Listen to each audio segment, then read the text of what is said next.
If that doesn't get you ready, what will? Steven Strasburg is finished warming up. Into his dugout he goes. And Justin Verlander is set to go as well.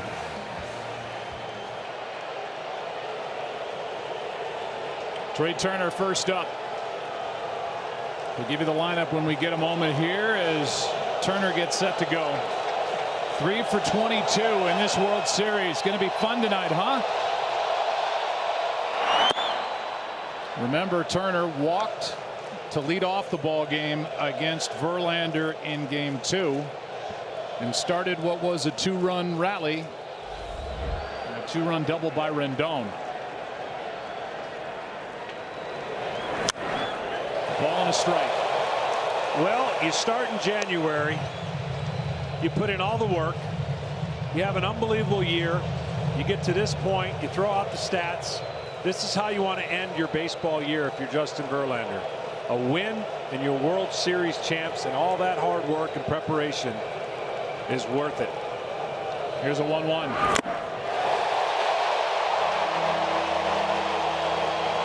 If you're the Washington Nationals, you did the same thing, hoping that you would get an opportunity to play the ultimate Game 7.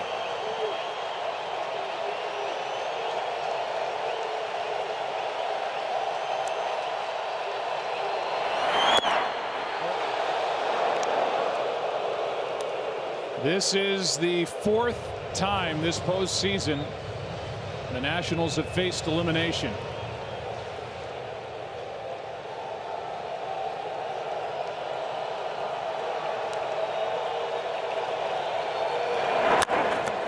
Left side, tough play, bare hand throw. Got him. What a play by Bregman to start the night, but that was close, and they may look at that again. I'll tell you what, he sure looks safe live, but what a play by Bregman is right. Well, Turner's not moving. He thinks he was safe. Yeah, he looks safe live. But look at this bare hand play. It's the only way he's got a chance. Turner can fly, and it looked like he beat it when it was live. We're going to get a chance to see if he did, and he did. That's going to be an infield leadoff hit for Trey Turner. And as we've talked about, when he hits, this Nationals lineup really seems to go, and they seem to win when he gets on base. Turner's shocked to be called out. It looks like that will be reversed, and it is. Base hit, and a good start for the Nationals. That replay review powered by Mitel, and it was quick, as it should have been. And just like in game 2, Trey Turner is on to start the night against Justin Verlander. Here's the lineup. Trey Turner, then Adam Eaton, then Anthony Rendon. In the middle, it's Soto, Kendrick, Cabrera, and the back end, Zimmerman, Robles, and Yan Gomes. Eaton takes a strike. Verlander's going to try and give his fastest delivery to home as he can. We all talked about game 1 and game 2. Verlander and Cole, the one weakness is base runners being held on. Look for Turner at some point in this inning to go to second. Attempt to steal. Here's a bunt. Verlander gives way to the catcher, and Chirinos got him. Eaton turns and goes back to the dugout. Got him by a step, maybe less. Great play by Chirinos for out number 1, and the sacrifice is successful. Well, this is an absolute perfect bunt. What a play by Chirinos. The first 2 plays, so much pressure on the Houston Astros defense right out of the gate. Just beats them. By the way, Turner did an unbelievable job hitting the front of the bag. That's the fastest point to being safe. Just one other note about Turner and him hitting and them going. They're 10-5. The Nationals are this postseason. In the wins, he's hit .302 and scored 8 runs. Hitting around 100 in the losses. He's on with an infield hit. He's at second with 1 out. And ball one misses down for Rendon. I understand bunting him over to second. I'm a little surprised they didn't give him a chance to steal second and then bunt him over to third. But the early run for the Washington Nationals will be huge on the road again, of course, with the crowd going crazy. And with Strasburg on the mound. You know, again, getting him to scoring position is going to be the big thing all night. The Washington Nationals were great the first 2 games on the road, not so good at home in their 3 games. But one more pitch, I would have thought, giving him an opportunity to try and steal second. Eaton's so good handling the bat. The Nationals were 1 for 21 with runners in scoring position in those 3 games back in D.C. and scored a total of 3 runs, outscored 19-3. And you see the difference between games 1 and 2 here in Houston when there were 7 for 21 against the combination, by the way, of Cole and Verlander. Here's a 1-1. Strike 2. The one thing that Verlander, I think, will do more of is throw more breaking balls than he normally would like to. He likes coming out and establishing the fastball. That first innings, the last couple have gotten him in trouble. He'll pitch this inning a little bit differently than he characteristically does over the year. Anthony Rendon, 126 RBIs to lead baseball in the regular season. That's blocked by Chirinos. 2-2. And for coverage of this game in Spanish, please tune to Fox Deportes. Rendon has been held in check for the most part. 2 RBIs. He's 4 for 20, hitting 200 after a year in his walk year, a free agent to be. 319, 34 home runs, 126 driven in. In game 1, he hit a changeup with 2 strikes, a double that knocked in both runs for the Nationals. I wouldn't expect Verlander to throw him a changeup after what he did. Rendon could put the Nationals on top. 2-2 pitch.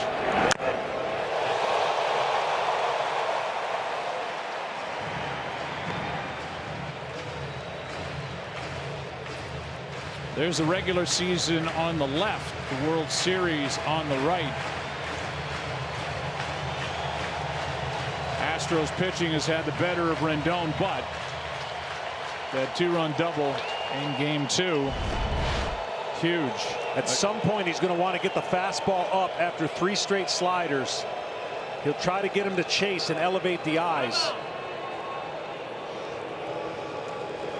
Time called at the plate.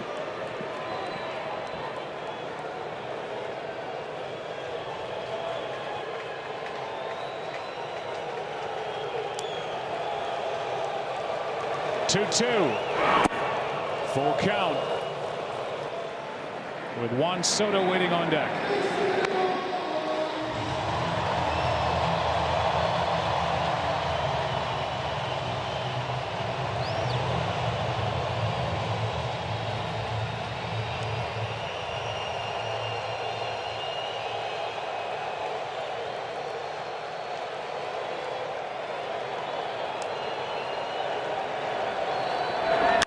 Right side base hit. Here comes Turner. Good start for the Nationals in game number 6.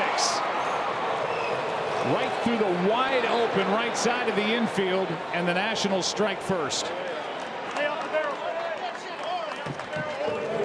One of the best breaking ball hitters, and he got another breaking ball, and this time he saw a wide open second base.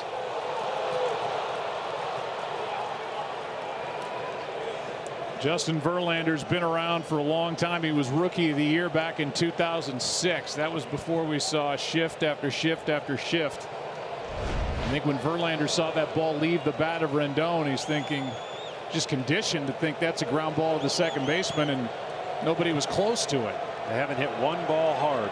The exit velocity probably doesn't register much, but they have 1 run. Here's Soto. He knows how to hit the ball hard, and he takes a pitch up for ball 1. So more first inning damage against Justin Verlander.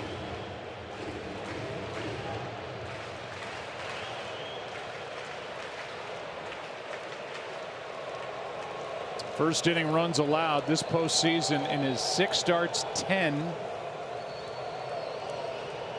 Compared to 12 during the entire regular season as Soto hits it a mile into the air.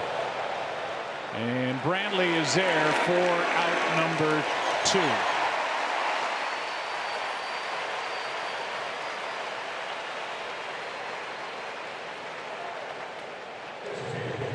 And the batter with a runner at first, Rendon, and 2 out is Kendrick.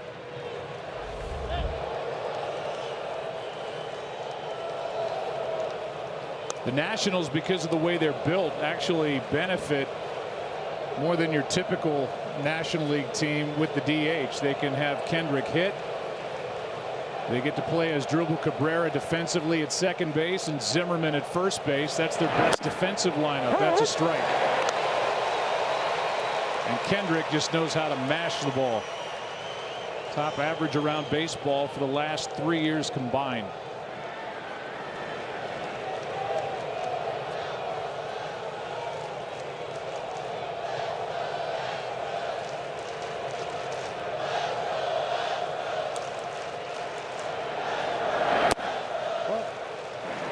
An infield hit by Turner.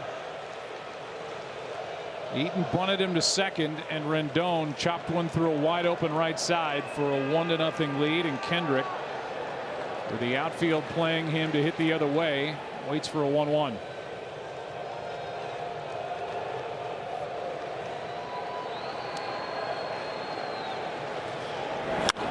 Jammed him into right, and a long run for Reddick. Instead, it's Altuve. But the Nationals got what they needed. They got their leadoff man on. Player resume sponsored by Indeed. Springer likes this round. The numbers are eye-popping. 354 average, 7 home runs. Slugging .896 in his World Series career. He was the MVP in 2017. He's hitting .316 this year. 2 home runs in this World Series. 15 career postseason home runs. Game 1, Strasburg. Fastball, slider, K. You wonder if Springer's thinking he's going to attack him here and try to tie the game up on a first swing homer. He loves the fastball. Strasburg's got a good one. That is ripped into the corner. Off the board. Springer with a loud start to game 6.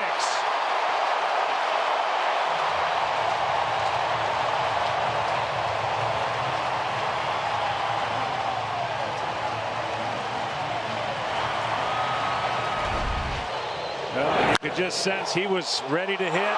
After getting a run, he's the one that makes it go for the Astros. Turner makes it go for the Nationals. He just missed getting it over that wall. And now Altuve guaranteed almost to make contact. Most all-time by a leadoff hitter. The 13 extra base hits in his World Series career. That thing was, well, if it wasn't going over the wall, it was maybe going to go through it. It left at 112. That was the exit velocity. Here's Altuve. Tying run at second, nobody out. That gets away. Tying run at third, nobody out.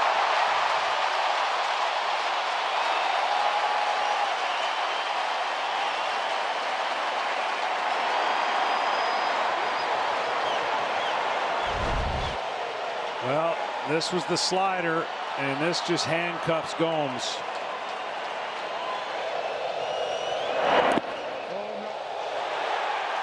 And now a tough situation for the Nationals with nobody out. You really can't afford to play the infield in. You got to give up the run to a ground ball and trust your offense.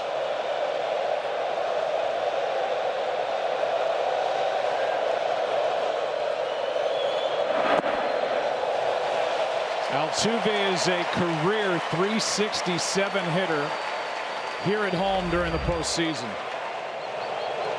In this World Series, 9 for 25, and he's got 24 hits. in the postseason in 2019.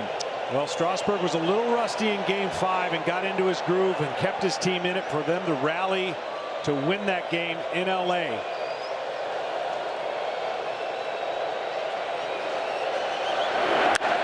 High fly ball to left. Soto back in front of the wall, tagging his Springer. Big arm, but it's not enough. Tied at 1 on a sac fly by Altuve.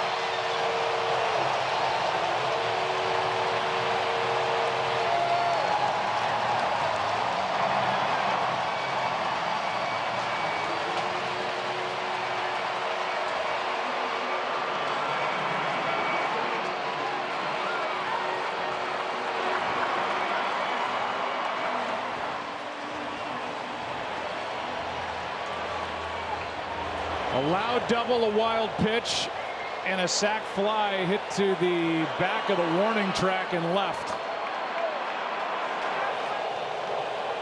For RBI number 9 this postseason for Altuve.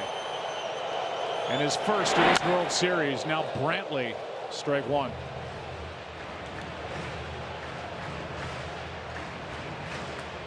Last 12 starts, including the postseason, 6-1. ERA under 2. And a 1.34 career postseason ERA. But the lead is gone. Brantley takes down a ball and a strike. The Astros had a ton of foul balls against Strasburg in Game 1. 19 called strikes or thereabouts, and a lot of those, 12 of those, came via the curveball. And he also threw Brantley a ton of changeups in his 3 at-bats.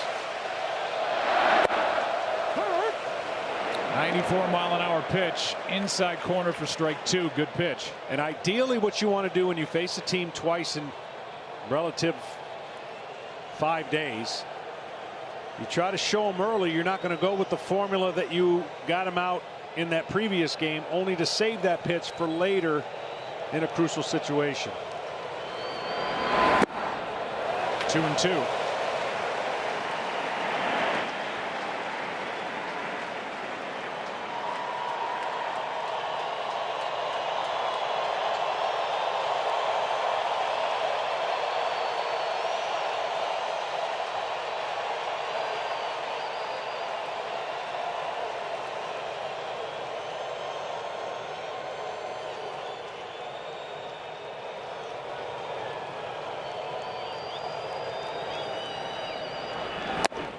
Strike 3 called.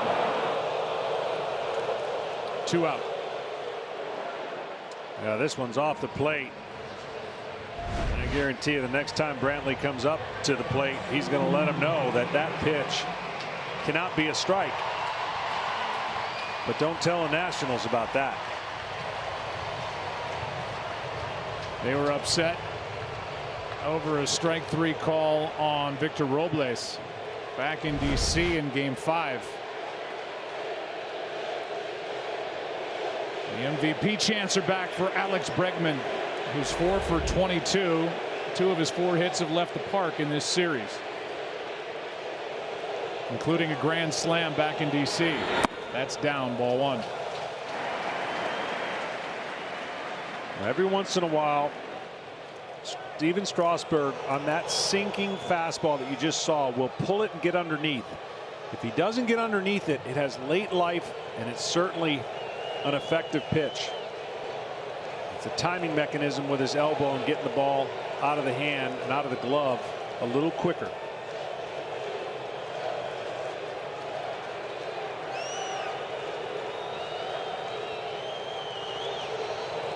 One-0 pitch.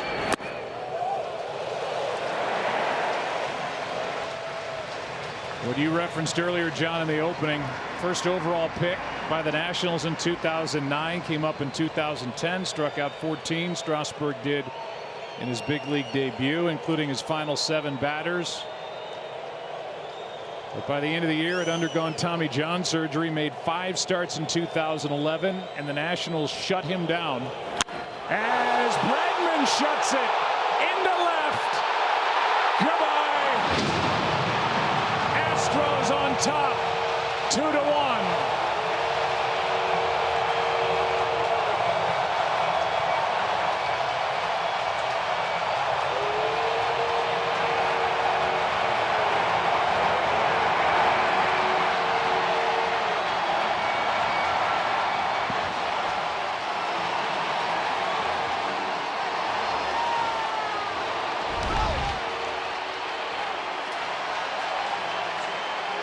Been waiting all postseason for pitches like that, and lately he has not been missing them.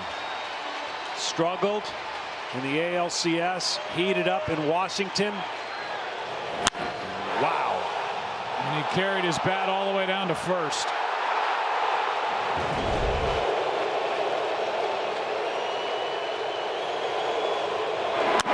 Gurriel hits one into left. Back at the wall, it is caught to end the inning, and Soto may be injured. Up against the chain link part of the fence as Gurriel gave it a ride. Let's take another look. 2-1. What a first inning here in Game 6. More run than the Nationals. 2-1. Second inning, and as Drupal Cabrera fouls it back. He tried to jump on that first pitch from Verlander. What an inning. RBI base hit by Rendon the other way with a first run, then a ringing double by Springer. Went to third on a wild pitch, scored on the sac fly by Altuve, and Bregman rode one up and out to make it 2-1. Strike two. And then Bregman. It was gonna, you didn't know whether to give a congratulatory handshake, 5 to Don Kelly, or hand him the bat. I don't see many people carry the bat all the way to first base, but in the World Series game elimination,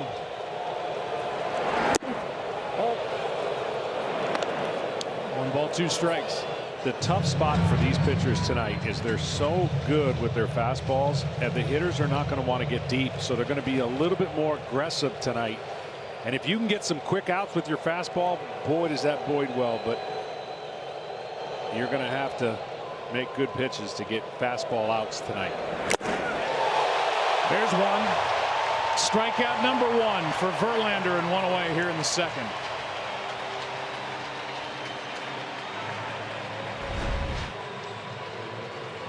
Four-seam fastball straight over the top. Through Cabrera, a ton of curveballs in game 1, all fastballs to start off game 6. Here's Ryan Zimmerman. 4 for 18 in this World Series, takes a strike. When we talked to A.J. Hinch, the manager of the Astros, about Verlander and the start tonight, he said, I'm not even going to talk to Justin about the first inning. It's been a problem this postseason. He said, I'm not putting that back in his head. He gave up 1. He got 2 in support. 0-1 pitch. Outside. Yeah, you could add up the exit velocity in the first 2 or 3 balls in play, and it wouldn't have matched the one that Springer hit off the wall. But that's just the way the game goes. Sometimes it's where you hit it, not how hard you hit it.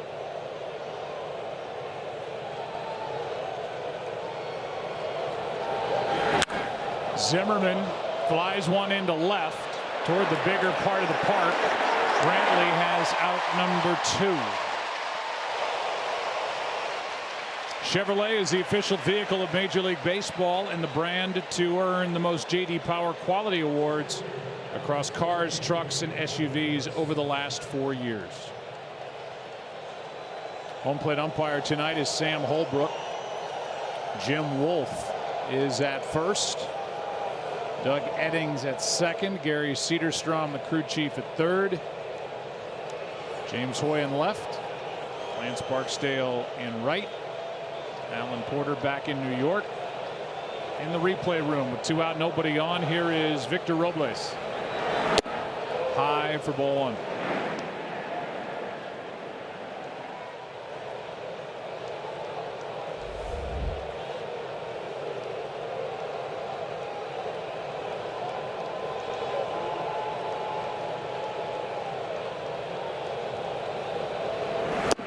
Ball's too high. 95, but up again, 2-0.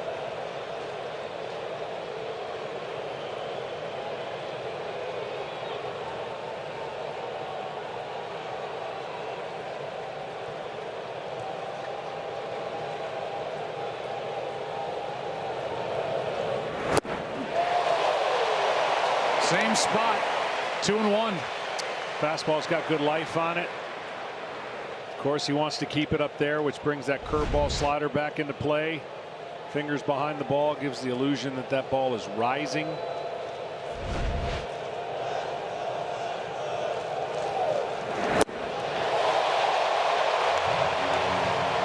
All 4 pitches have been up and out of the strike zone. 2 called for balls, and the last 2 swung on and missed.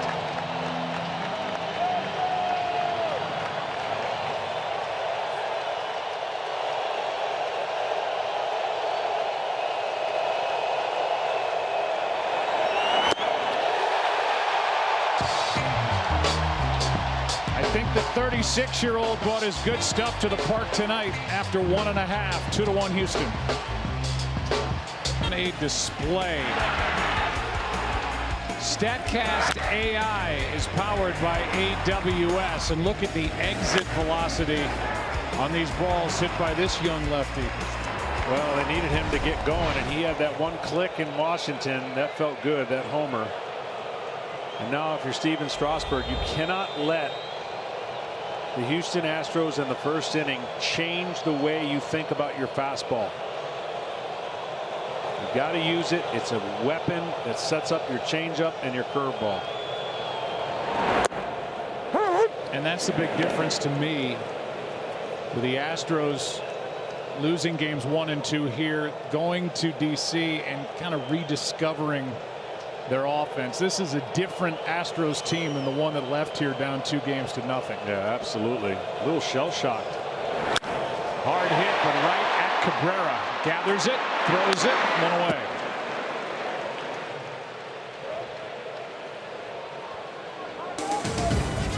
Tonight's telecast is sponsored by Progressive, making it easy to bundle your home and car insurance. And by T-Mobile, its newest signal is more powerful, more reliable, and goes farther than ever, and it's built 5G ready.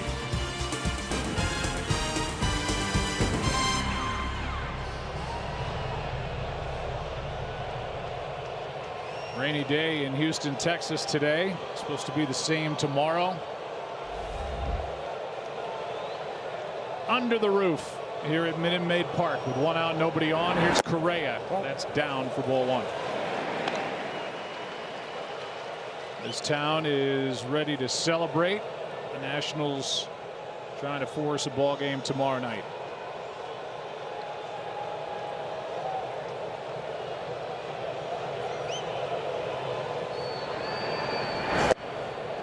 Good pitch for strike 1. That's the pitch that Strasburg gets back in the count with more than any other pitch of his secondary stuff. It's the curveball. He did it 12 times in his first game against the Astros.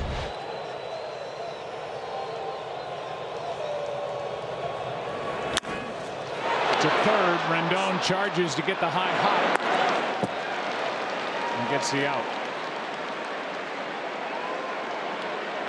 We are more than halfway through the order, but we're going to give you the Houston Astros lineup. George Springer, he's already doubled and scored. Altuve has a sac fly. Brantley's 0 for 1.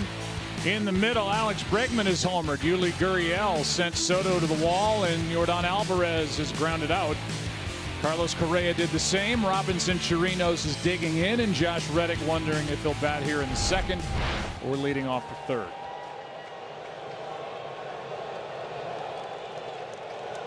Chirinos, 4 out of 11. He's kind of found his stroke here in the World Series. Had only 2 hits in the postseason coming into this round, and that's outside for ball 1.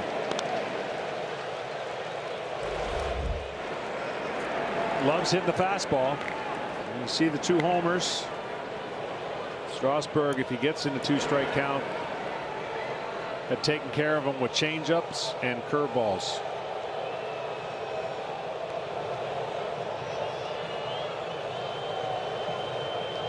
1-0 pitch. Left side. Turner gets the out. 3 ground ball outs. Sends game number 6 into inning number 3 with the Astros on top by 1. Instagram and YouTube for every baseball moment.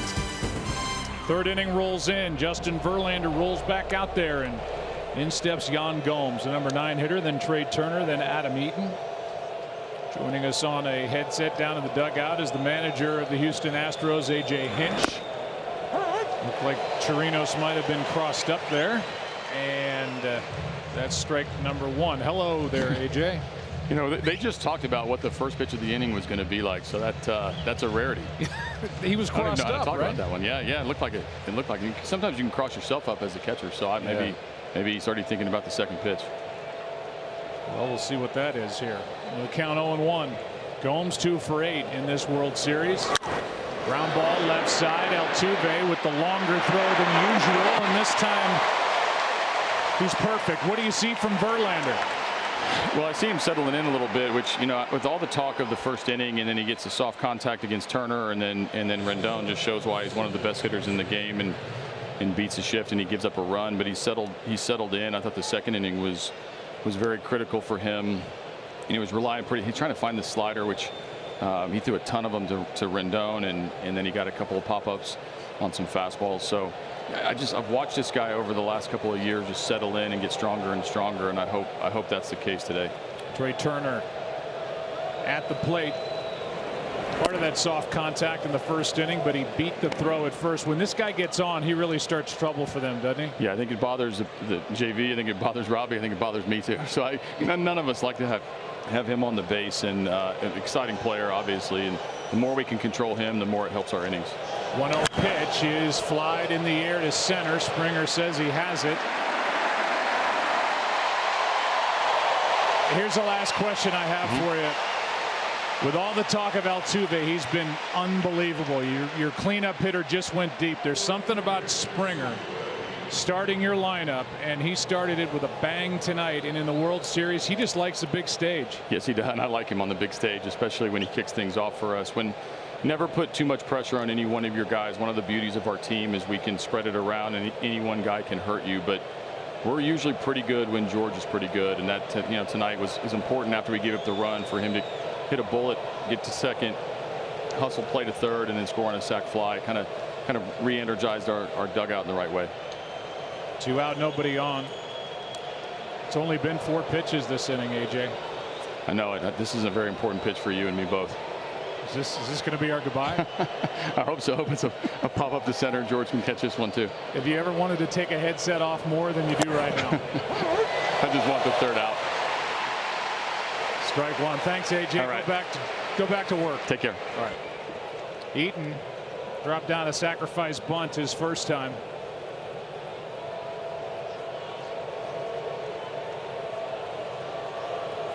Took a strike. And now a ball.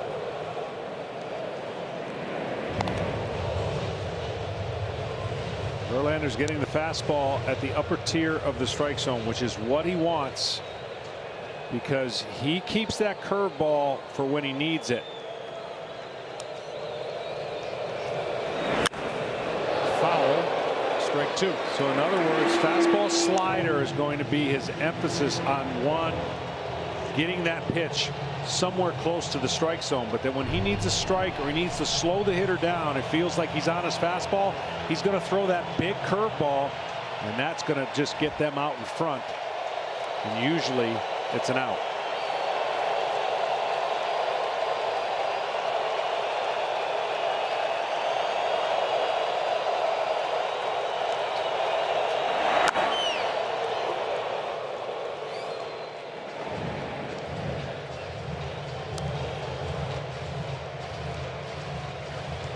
Rendon on deck. He has the RBI for Washington. As he smartly sent one through the open right side of the infield his first time up to score Turner.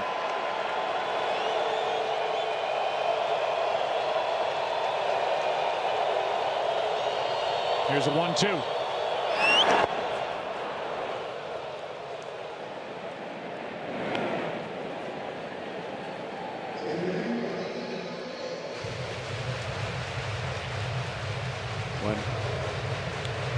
Adam Eaton is at his best, he can make the pitcher throw 8 to 10 pitches and frustrate him, fouling off a lot of them. 2-2 pitch from Verlander. Just missed up and away, a full count.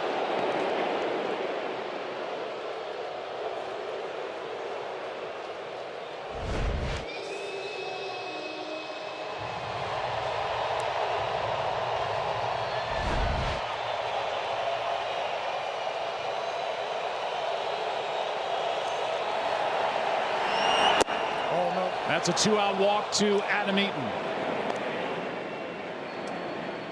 Verlander had retired 7 in a row and now issues his first walk of the night and brings in the threat that is Anthony Rendon, who has 10 RBIs this postseason.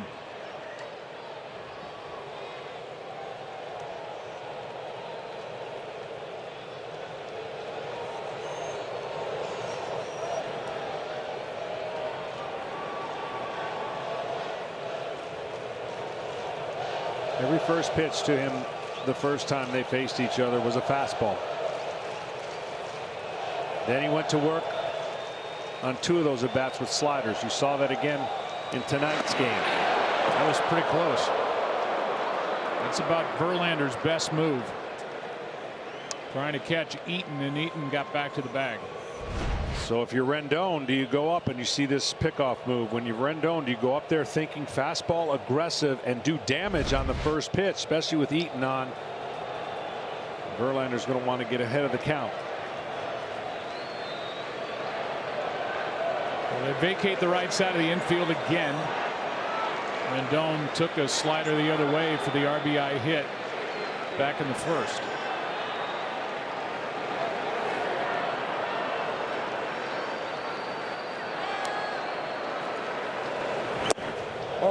There's the fastball, and it misses up and in.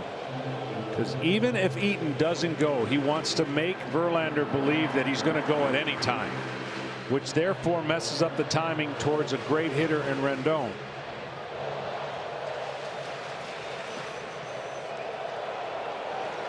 The more Verlander has to worry about Eaton, the better it is for the batter at the plate.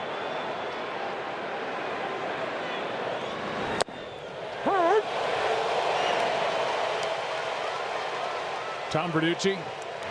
Yeah, you saw Justin Verlander shake his head on that opposite field hit by Anthony Rendon. I was as well, because the defense played him to pole, even though Verlander threw him 7 consecutive breaking balls. The slider designed to be down and away, and Rendon said, "I'll take what you're giving me," with the runner in scoring position. That to me was like playing run defense on 3rd and long. Good hitter up, runner in scoring position, sliders away. Anthony Rendon just too good not to take advantage of the opportunity.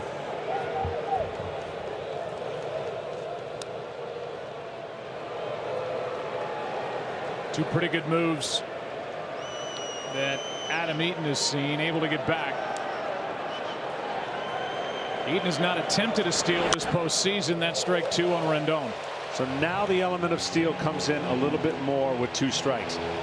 If you're Dave Martinez, you want to get Rendon the opportunity to hit and not have a runner get thrown out. But now with 2 strikes, he knows the strike zone.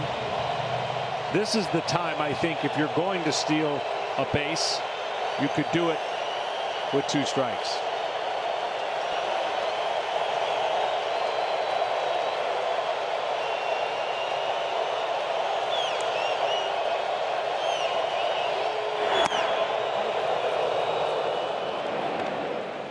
Two and 2.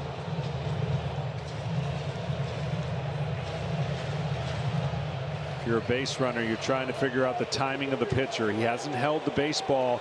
His timings are 1001, 1002, and when he throws over, it's usually quick.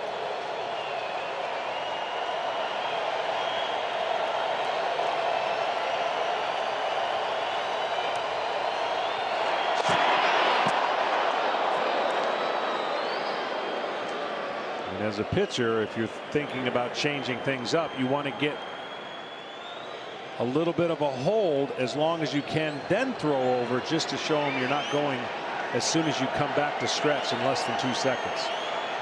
Eaton stole 15 during the regular season. 2-2. Fouled out of play. The Nationals stole 116 as a team. That was number 3 in the major leagues. Their top 2 guys had 50 between them. Turner and Eaton.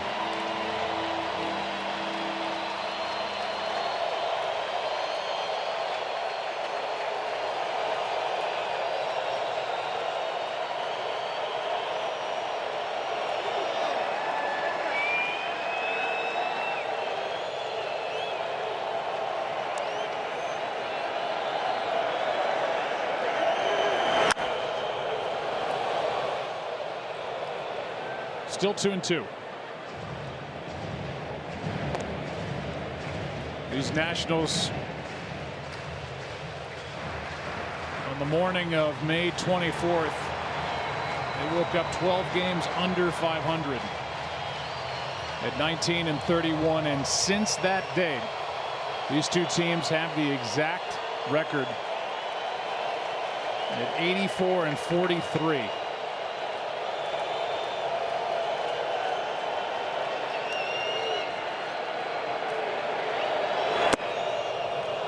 The count goes full to 3-2, and that will allow Eaton a chance to get a head start over at first. On deck is Juan Soto.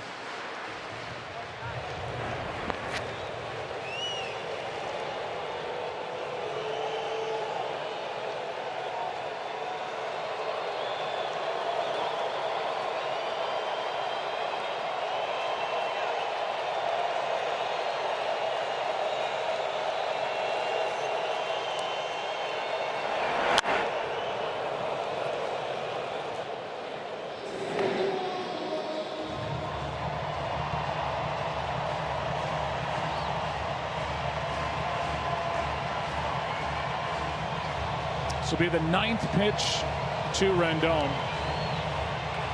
Got the first 2 hitters out in a total of 4 pitches, but Eaton drew a walk, and Rendon is making Verlander work.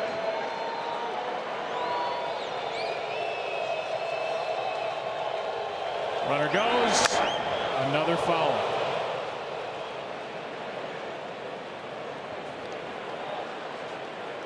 Three great conference matchups coming your way Saturday on Fox. It all kicks off with Big Noon Saturday as Nebraska takes on Purdue, then a double dose of the Pac-12 as Washington battles number 9 Utah, followed by 7th-ranked Oregon squaring off with USC.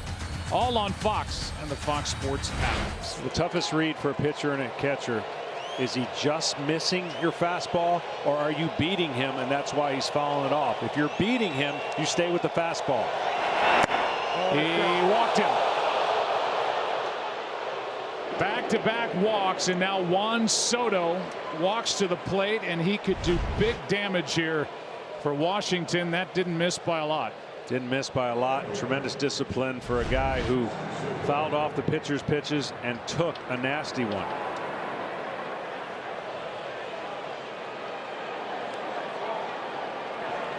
The interesting pitch selection here too, because he has started off Soto in his previous 3 at-bats in the first matchup with fastballs. The 21-year-old. 2 home runs in this World Series.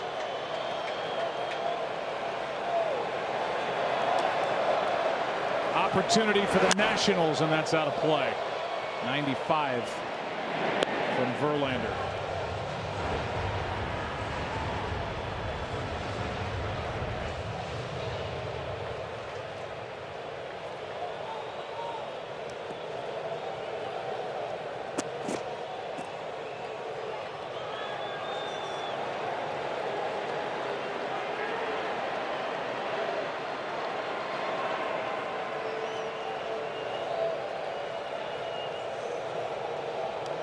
The 0-1.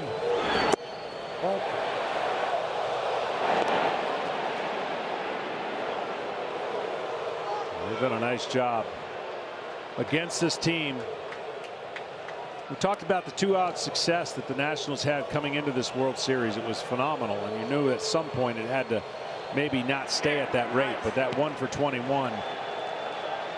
A little credit given to the Astros making some adjustments. 1-1 pitch. Drops in for strike 2.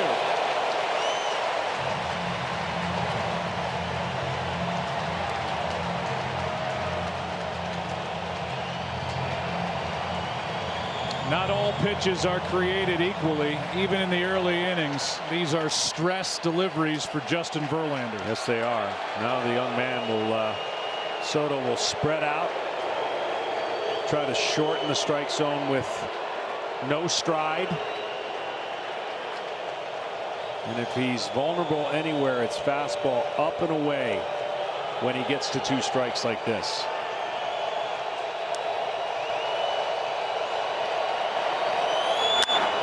Right at Altuve. Inning is over. Back-to-back walks with 2 down. Verlander gets around him after 2.5 in Game 6. 2-1 Houston.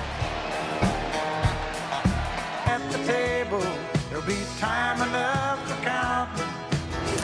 When the dealing's done, you got to know when to hold.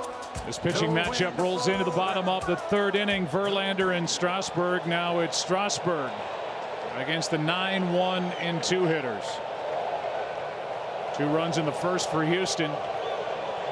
Double by Springer, sac fly by Altuve, and a home run by Bregman. Reddick takes a strike.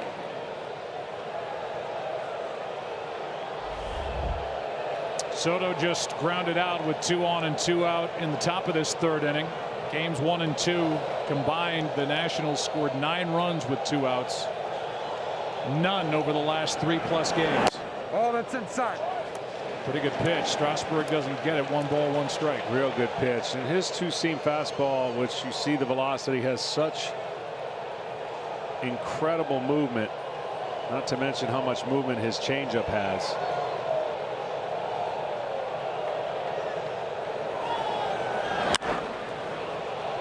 Strike 2 on Reddick.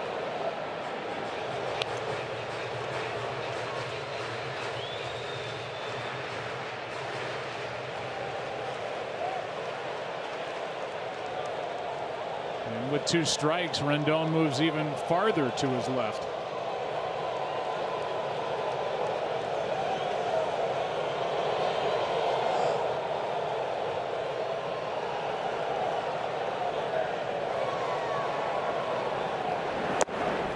Pitch him away. 2-2. Now when you see that changeup from Strasburg, he's just getting out in front. He's like almost pushing it. When it's good, he's throwing it from the same release point of the fastball, and the ball just absolutely fades away over the middle of the plate. Has great movement, and the hitters can't lay off of it.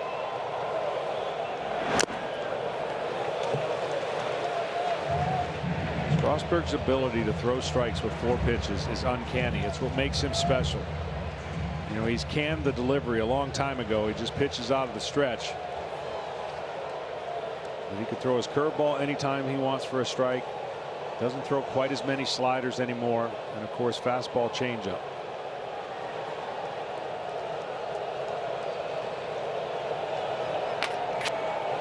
Two. Good pitch down and in. Reddick strikes out on the changeup. That's the 2nd strikeout of the night for Strasburg. This is what I'm talking about, how nasty it is. That's the movement, and you can't just pick it up if you're a hitter. This pitch right here starts over the plate, but you would say at home, why is he swinging at that? It never even came close. But out of his hand, it sure looks like it is. That'll bring in Springer, who teed off back in the 1st inning and rocketed a ball off the scoreboard and left.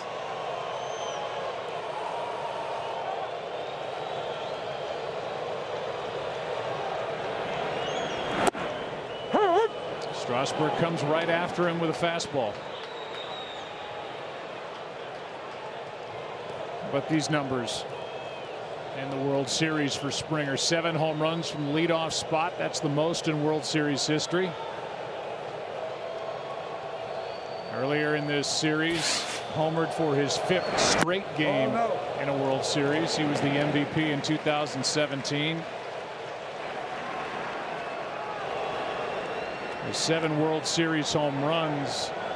The only guy with more is Reggie Jackson with 8 since divisional play started back in 1969.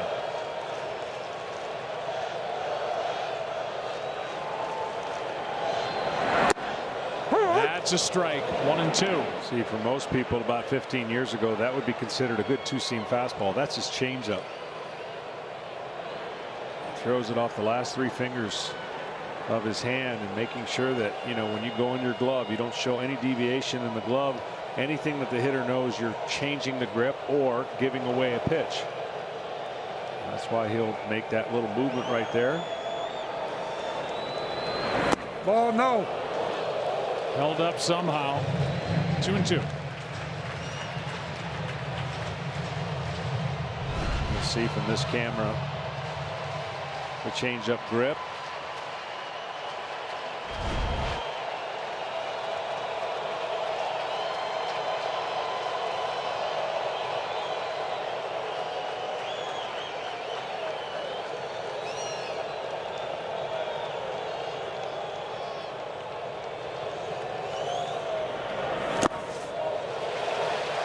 Full count.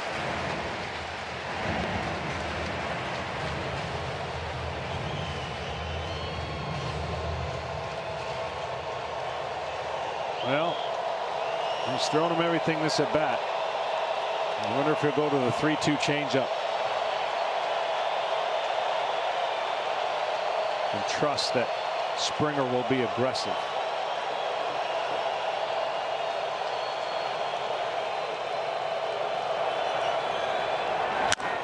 Left side. Rendon throws to get him. 2 out in the inning. Great fastball away. Probably the best fastball of the night so far for Strasburg.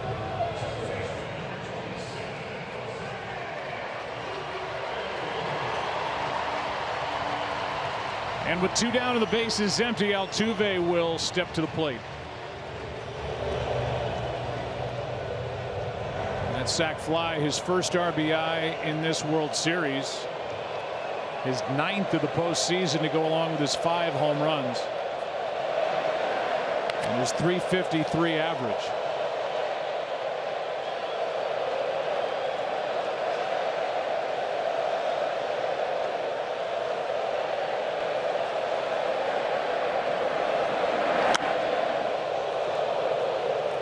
Strike 1.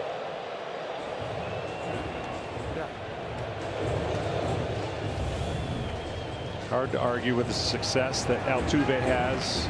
If there's one thing that I'm sure the Astros would love for him to do, but it might take away his greatness, be a little more selective. Swings a lot of pitches out of the zone, but he gets a lot of hits.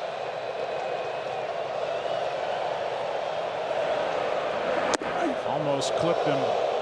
The 24 hits that Altuve has this postseason, just 2 off the record. Belongs to Pablo Sandoval from back in 2014. 26 hits that postseason for the former San Francisco Giant.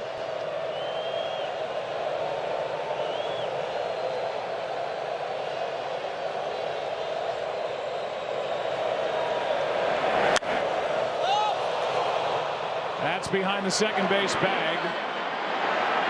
Cabrera. And a 1-2-3 third inning for Strasburg. 4th now. Glad you're with us tonight. Game 6. Astros up 3 games to 2. The road team has won each of the first 5 games of this World Series. This is the 115th World Series, and that's only happened now 3 times.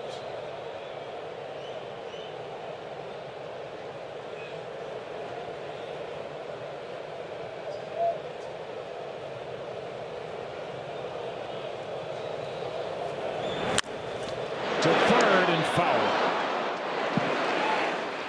Already the Nationals have 14 foul balls against Justin Verlander. So you see the pitch count at 58. But majority of those have been the foul ball version. Coming off a third inning where he threw 25 pitches. Kendrick popped up his first time and now takes outside. Ball one.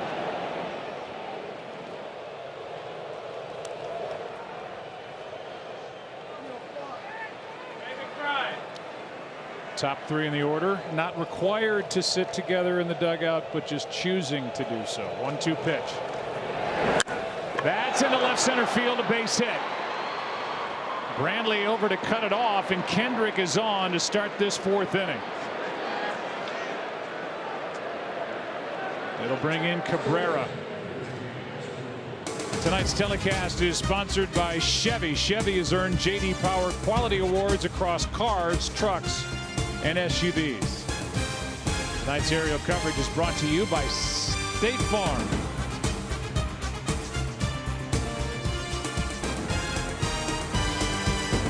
Third hit of the night for the Nationals. They got two in the first that produced a run. They put their leadoff man on for the second time tonight. Cabrera needs to find a way to not get to 2 strikes, because Verlander has had his number in the last 4 at bats.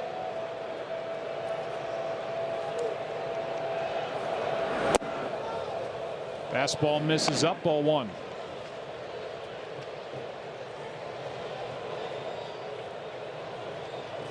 What's your gut right now for a guy who's in the Hall of Fame for pitching? What are we seeing between these two, Verlander and Strasburg? Are they both at their best? Yeah, they're settling in. The first inning was a little bit weird in the fact that, you know, soft contact and then a jump on the first ball kind of shocked the system to Strasburg. And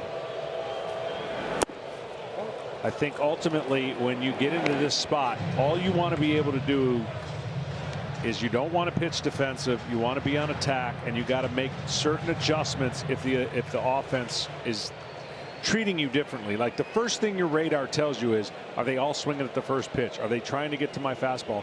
And then you read accordingly after that.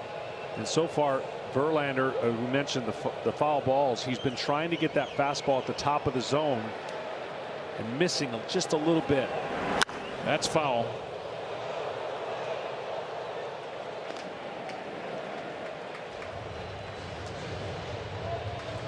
Justin Verlander is on a list he wants no part of. The ERA is big. He went 0-3 with Detroit between 2006 and 2012 in series against the Cardinals and the Giants. 0-1 against the Dodgers 2 years ago, but a team win. 0-1 already this year against the Nationals, and this one is on the infield and foul for Chirinos. 1 on, 1 out. Ken Rosenthal weigh in on what we've seen in the World Series from Verlander in his career. Well, Joe, we all know the narratives, but narratives often do not tell the entire story. And in Verlander's case, that 0-5 record is an example of how win-loss records do not always adequately reflect a pitcher's performance. Yes, Verlander has had some clunkers. Game 1 in 2006, Game 1 in 2012. But 3 of his 6 World Series starts have been quality starts, and in Game 2, he didn't miss by much.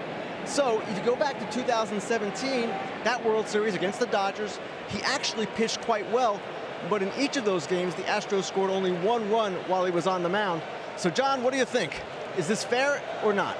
Yeah, it's absolutely fair to. You're the product sometimes of your team not scoring and 1 bad pitch, and it's just the way it goes when you get to this time of the year. But when you take the body of work, man, I guarantee you Houston is glad he's on the mound. Well, like you said, when they got him in August of 2017, it changed the entire feel of the organization, not just the big league team. Here's a foul tip for 2 quick strikes on Ryan Zimmerman. There's the line in Game 6 back in 2017, a series that was won in 7 games by Houston. Big number, 6 innings, 9 strikeouts. He's done everything.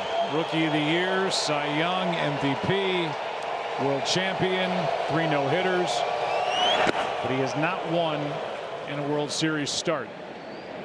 Ball 1-1-2 now on Zimmerman with Victor Robles on deck. Yeah, the first start here, he had 2 runs in before he retired an out. And he pitched a gem all the way up until Suzuki's home run in the latter part of the game. So you think about that game, and the bullpen let that game get away for the Astros.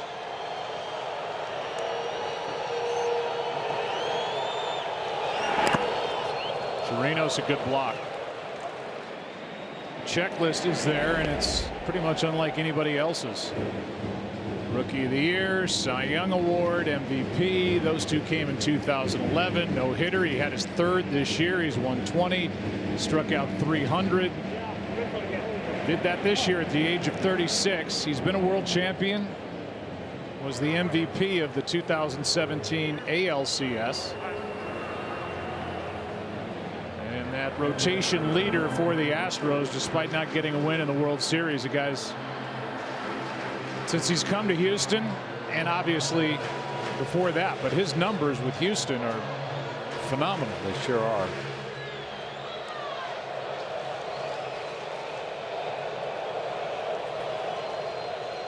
But you and I know Verlander well enough to know that that 0-5 bugs him. 2-2. Rides up and in. It was 0-2, and now it's 3-2.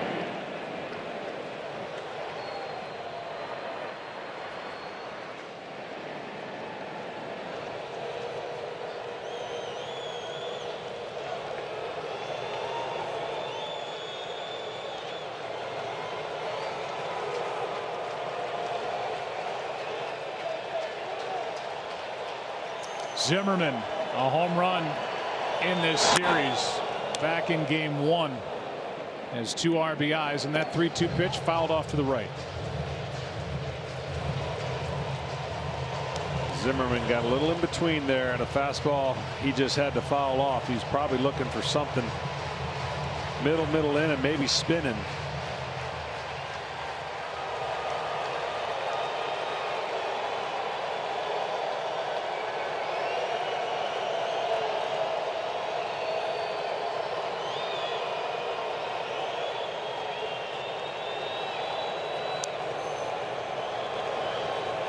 The 3-2 pitch is outside. And it's 2 on with 1 out here in the 4th inning for the Nationals. As they continue to work these at bats, 71 pitches. Verlander has only 1 out in the 4th. Yeah, that is very uncharacteristic of Verlander. 0-2. And then he ends up walking them. He got 2 swings and misses at top of the zone, and went slider, and then fastball, and wasn't able to put away Zimmerman. 14 walks now this postseason for Verlander. Victor Robles, 22 years old, takes a slider for strike 1. Robles, when you stand next to him, he's bigger than you think. He is a strong 22-year-old who popped 17 home runs during the regular season.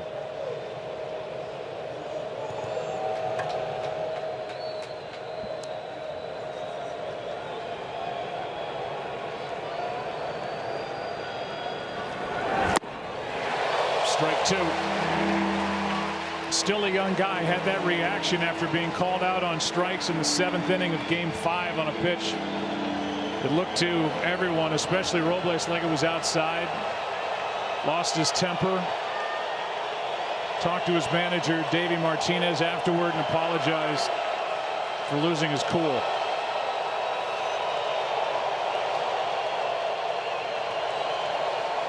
Oh, 2. He went around, and that strikeout is out number 2.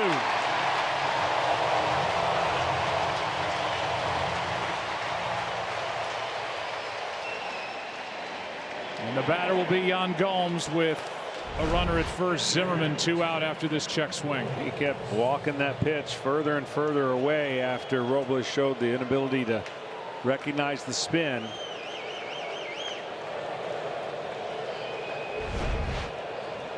Victor Robles, who grew up in the Dominican Republic and wanted to play basketball,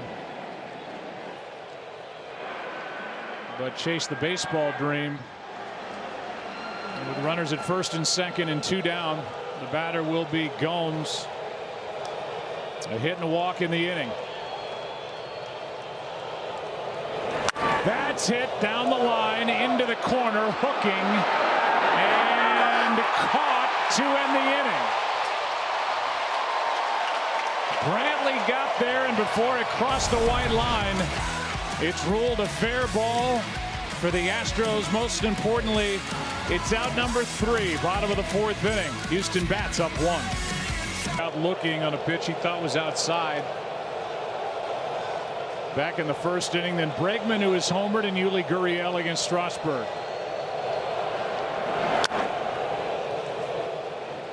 Strike 1.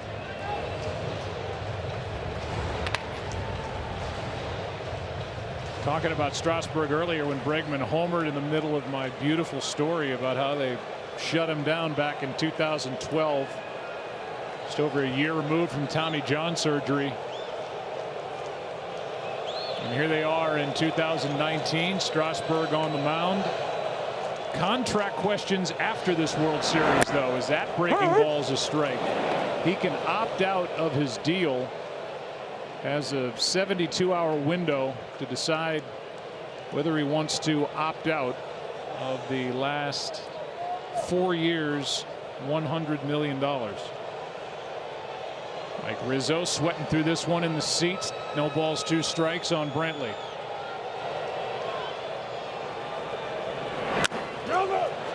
To the right side for Zimmerman, to the bag, 1 down. Here comes Bregman. StatCast AI is powered by AWS. Launched for a 2-1 lead. It left at just under 95 miles per hour at 35 degrees and traveled 355. Plenty of distance with the Crawford boxes in left.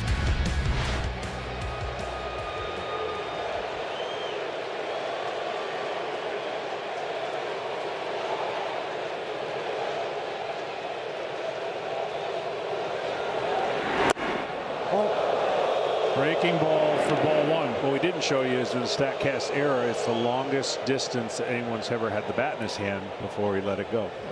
That caught your attention. I noticed that as a guy who was known as a fierce competitor on the mound. I saw you take note of Bregman taking his bat all the way down to first on a no-doubt home run to left. Breaking ball for a strike. 1 ball, 1 strike. When he homered back in the 1st inning, Alex became the 2nd player with 2 first-inning home runs in a single World Series since Mickey Hatcher. He's locked in. I can tell you, the grand slam that he hit in Washington and now the homer here.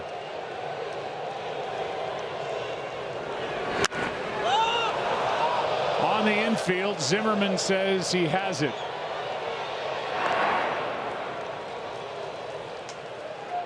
He was trying to hand this bat off to his first base coach, and I'm sure the first base coach was like, I've never had this happen to me. Okay, drop it. He's going to drop it. Nope. Nope. He's going to.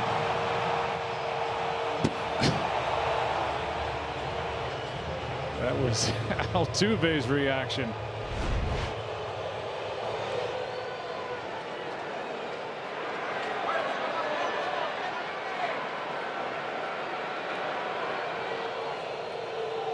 Two out, bases empty for Yuli Gurriel.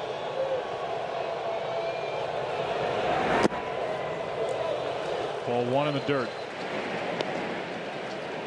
Mickey Hatcher, when he went deep twice in the 1st inning in a World Series, that was back in '88 when the Dodgers beat the A's. Just say Kirk Gibson, and for those old enough to remember, you know exactly which series that was.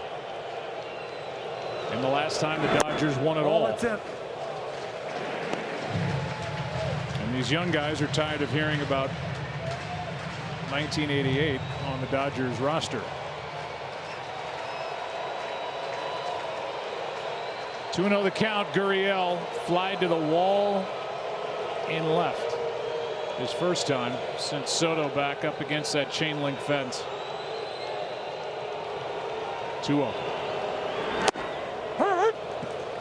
It's a good job by Strasburg right there. You know, you watch the video and you go back, you see the numbers, and I'm sure the numbers have been given to the Astros on a 2-0 count. How many times he went to a curveball to get back in the count, and he just poured a fastball in right there. Now you can pitch him backwards. But the count goes to 3-1.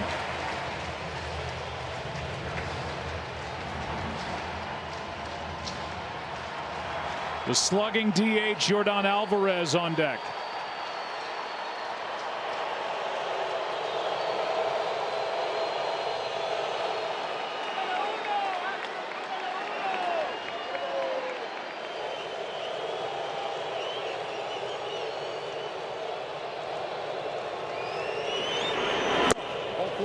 Two-out walk, and the first walk handed out by Strasburg here in Game 6. Here comes Alvarez. If you haven't had a chance to catch Friday Night SmackDown on Fox yet, now is your chance to see what all the buzz is about. It's the live primetime spectacle that has millions of viewers on their feet every Friday night. The new era of Friday Night SmackDown is only on Fox. I've heard the left-handed swing of Yordan Alvarez in the media dining room compared to a young Willie McCovey, to a young Carlos Delgado. Yeah, I like that. Oh, that's That was inside. actually Steve Horn, our editorial consultant, came up with Delgado. Yeah, that's a great comp, mainly because it's closer to what I remember. I remember Delgado in the batter's box, and he was, ooh. Maybe it's the 44 that has people thinking McCovey. Whoever you want to compare him to, this kid can hit. 22 years old, born in Cuba. Likely Rookie of the Year in the American League, and the Astros could very well sweep all the major awards in the American League. With Cy Young, it'll be either Verlander or Cole. MVP could very well be Bregman. Rookie of the Year could be this guy, and should be. 2-0 the count.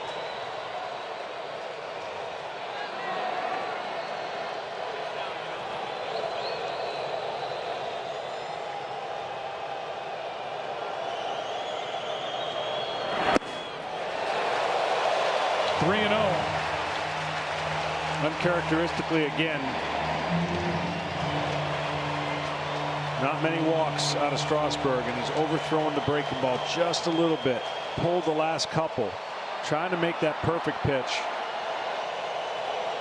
And in these situations, when the count's not in your favor and a guy can do damage at the plate, you just move it on and face the next guy.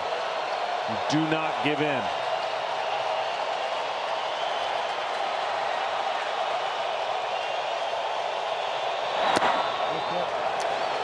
That is back-to-back walks from Strasburg, and he had a total of 2 this entire postseason coming in.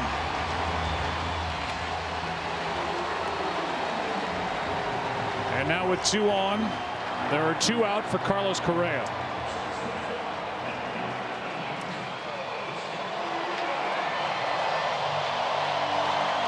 Again, just going back and looking at the at-bats, he challenged Correa a lot on the first pitch with fastballs.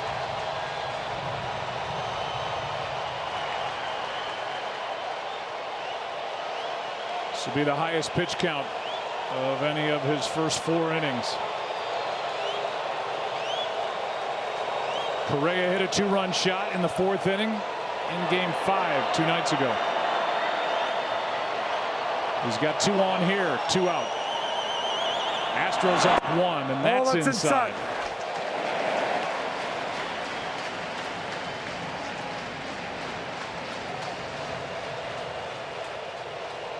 1 strike out of his last 10 pitches. You could just see the batter staring out there, trying to figure out what's coming. What do I look for?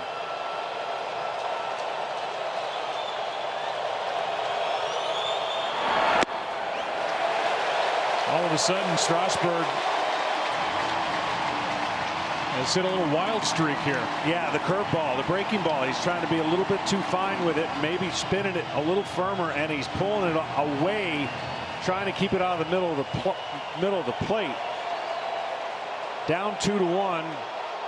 It's hard not to think about pitching perfect, but all you have to do now is try to make a pitch down in the zone, even if you think Correa is swinging. He was swinging all right. Almost came out of his shoes. 2-1.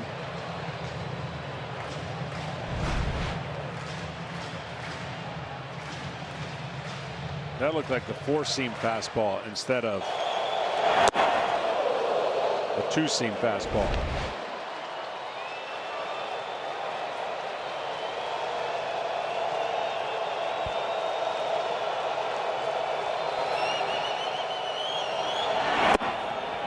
In for strike 2. And that's the pitch.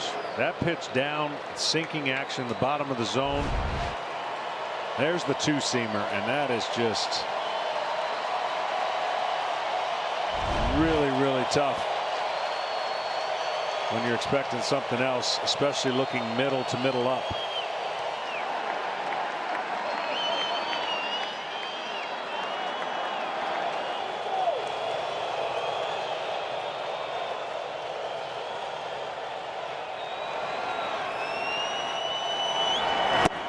Struck him out on a pitch down and away, and that's strikeout number 3 for Strasburg, and that's 4 innings in the books for Game 6.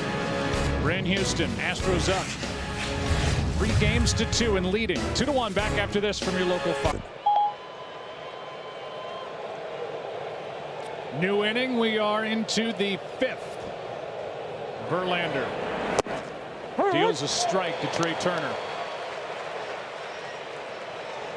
Turner, Eaton, Rendon, top of the order.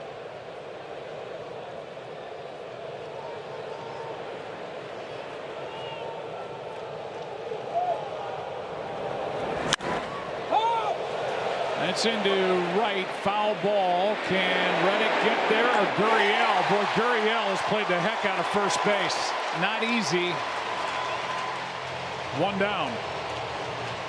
He had to go a long way. Authentic on-field caps, tees, jerseys, hoodies, and more. Get all your Astros and Nationals World Series gear and celebrate with your team at the official source, MLBshop.com. Maybe you can put together a last-minute Halloween costume. Could. Still got time. How many days away? There you go. It's kind of frightening. With 1 out. How many days away? It's Thursday. Thursday. Yeah. I'll be ready. Eaton takes a strike. That's a big out. Getting Turner out. We've seen him when he gets on the bases. Washington usually scores. That's down the line. It is gone. Way out of here to tie this game at 2. Adam Eaton with his 2nd home run of this World Series. And it's a 2-2 game here in the 5th.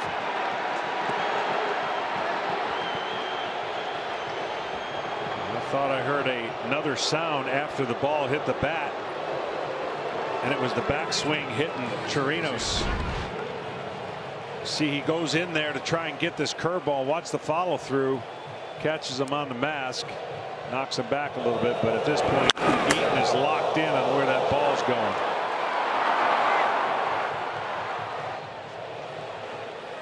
And this is a new ball game. 2-2, 1 out. Nobody on, and Rendon fouls one right side that will get out of play. Strike 1. Boy, Adam Eaton came in hitting .316 in this World Series. He's now 7 for 20. He's dropped down a sacrifice bunt. He's drawn a walk, and now he's homered to tie the game. The Nationals have this fearless approach, and obviously been there, done that 4 different times, as you mentioned, facing elimination.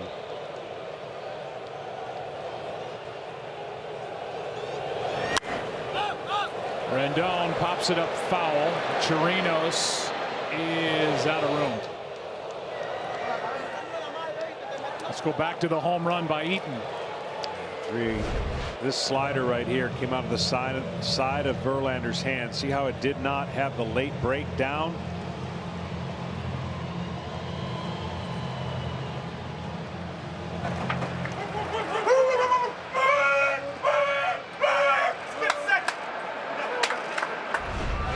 And the 2 vets, Eaton and Kendrick, celebrate at the end of the bench. 2 car enthusiasts. That's their celebration. 0-2. Ball 1.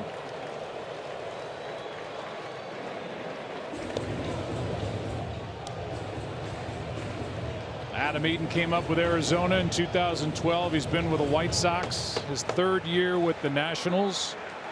No bigger swing in his career than that one that we just witnessed here in the 5th. 2-2 game. 1-2 pitch. Rendon pops it up.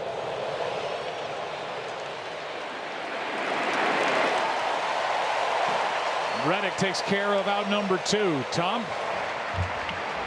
Yeah, you mentioned it, Joe. 2 car enthusiasts there, Kendrick and Eaton. Adam told me his dad was his drag racer, and he grew up working on his pit crew from the time he was as young as 7 years old. His love of cars obviously goes way back. Yeah, I'll say. Well, he was able to motor around the bases as he did back in game 2 when he hit a home run to right, just about the same spot, and then was on a dead sprint and almost caught Victor Robles, who was on base in front of him. Here's Soto, and that's ball 1 up and away. 1-0 for 2.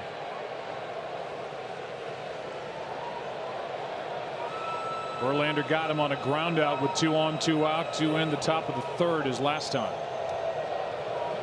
Soto takes ball 2.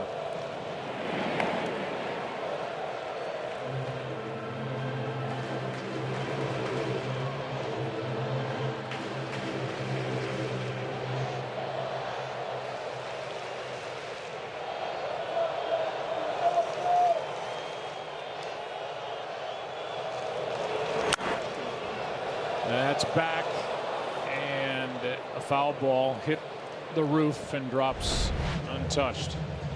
Strike 1.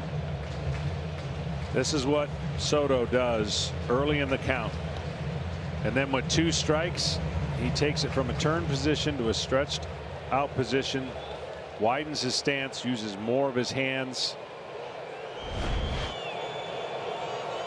Very unique young player. Understands where and when to generate power and where and when to not expand the strike zone. Ball, it's inside. A little bit up and in, and the count moves to 3 balls and a strike.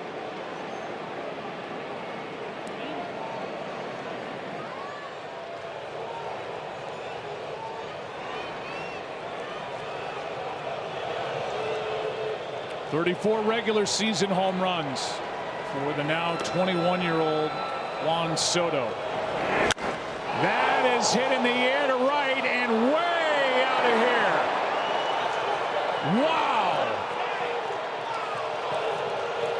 And now Soto carries his bat down to the first base coach, Tim Bogar. And Juan Soto has just gone deep, and the Nationals take the lead 3-2 in the 5th.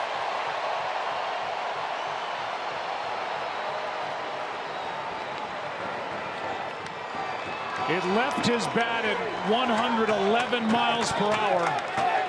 And in a little payback for Bregman, he carries his bat down to first. Wow. Yeah, and I don't think Tim Bogar was real happy with this at all, but nonetheless, he's taken a lead on a mammoth home run on a 3-1 fastball. Oh. 2 home runs in this inning, and now 44 home runs all in against Verlander for the season, regular season and postseason combined.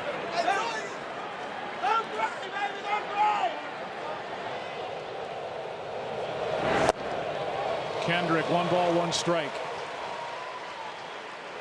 I'm still blown away by the power that that young man has and the recognition of a pitch prior that he saw for a ball, and then he unloaded. 1-1 pitch is down and away. 2 balls and a strike. And this crowd packed into Minute Maid Park is stunned.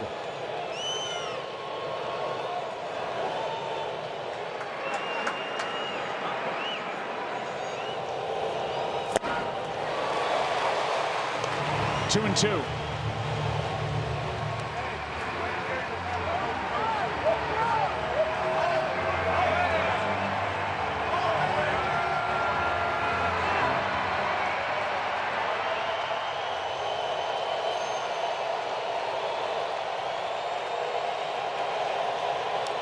Kendrick waits. Flies it into right. Back into the corner. It's Reddick to end the inning, a foul ball. But second lead of the night for the Nationals. They led 1-0 after a half. Down 2-1 into this 5th. Home run by Eaton and this mammoth blast by Soto. 3-2. Nationals on top. Runs in a World Series.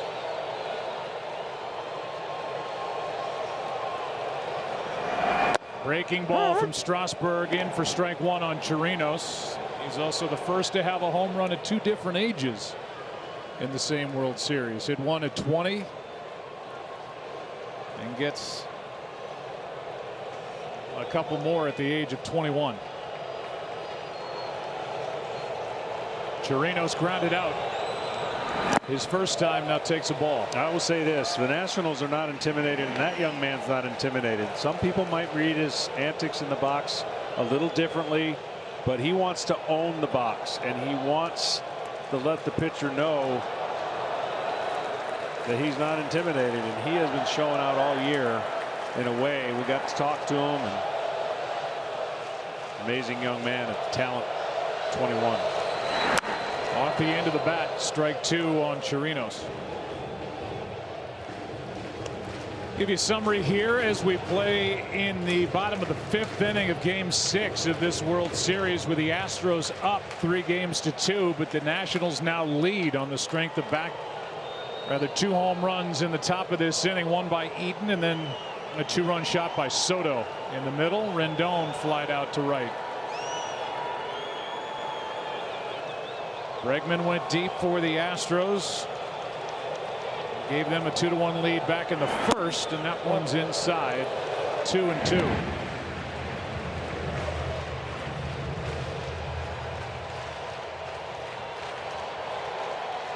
Number 9 man Josh Reddick on deck.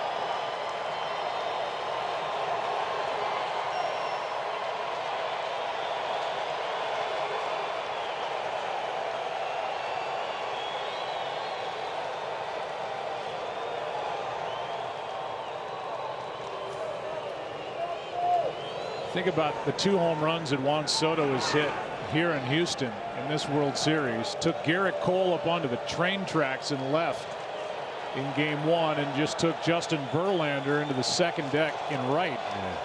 Yeah. I'm still shaking my head. I mean, it's impressive. 2-2 here. Fouled back.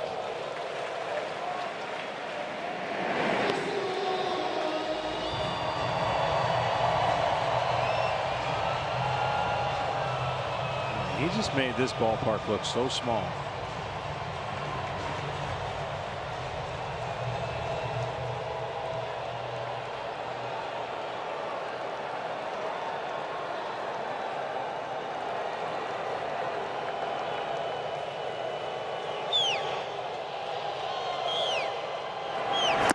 A strikeout from Strasburg. 4 on the night. And one out here in the bottom of the 5th inning, back in game 1. 20 years old against Garrett Cole up near the train. Took Garrett Cole's power and used it to his advantage the opposite way. He took a 3-1 count and took it to his advantage to 413 feet.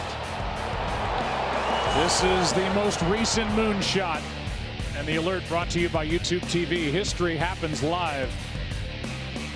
417 was the first ball to left the other way, and 413 into right. Reddick, strike 1. Well, the Astros have had a lot of success at home in the first innings and then kind of settle in and don't really generate much.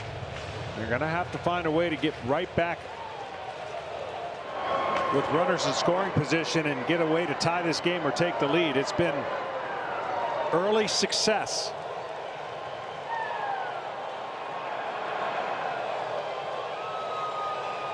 "13 first inning runs at home in the postseason, including tonight." Oh, no. Reddick shows bunt, takes a ball. 1 ball, 1 strike. Brad Peacock was up in the top of this 5th, and he's up again here in the bottom of the 5th.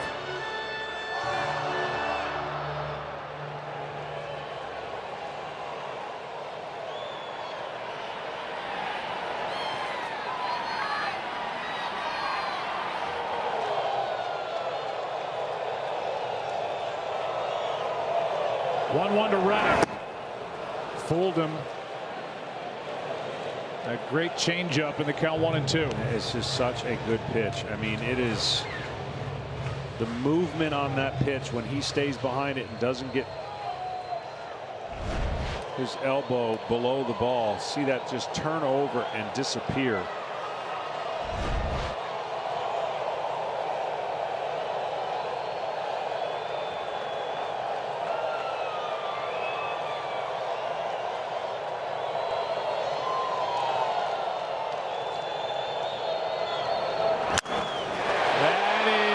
Into right, off the end of the bat, and a base hit for Reddick with 1 out.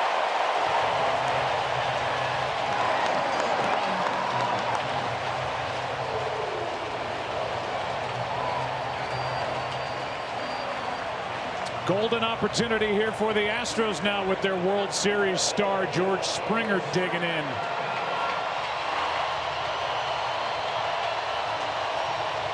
One on, 1 out. Once again, I just got to say, these two crowds have been unreal in Washington and in Houston. In the game every single moment, standing up loud.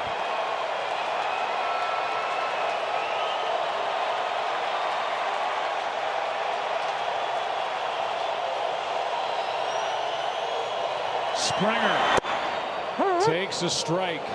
That hit by Reddick a moment ago was the Astros' first hit since the first inning.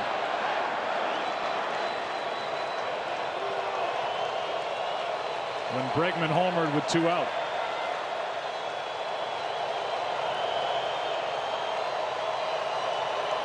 Oh, 1. Handled by Gomes.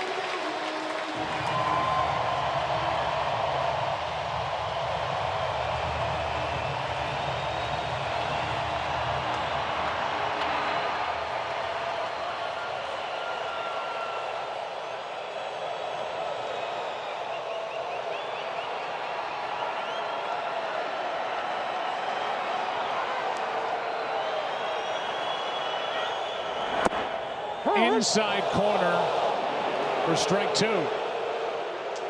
Great pitch on a guy that wants to get extended over the middle of the plate and use his power. And now that brings in the changeup down and in if he wants to throw it on that plane. When you've got him conscious in with the fastball, he's been missing to Springer away with the breaking ball.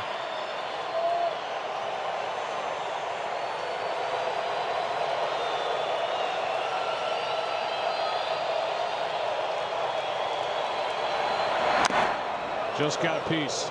He went to the changeup, but it was up. That changeup needs to be down. Starts the square you're seeing there on your screen in that right corner.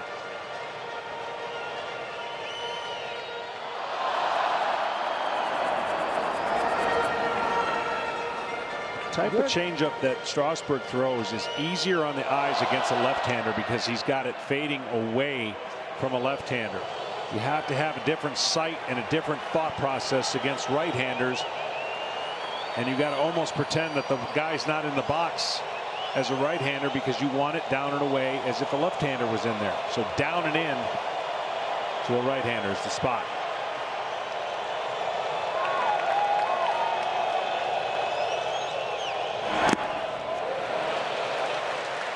Two and two.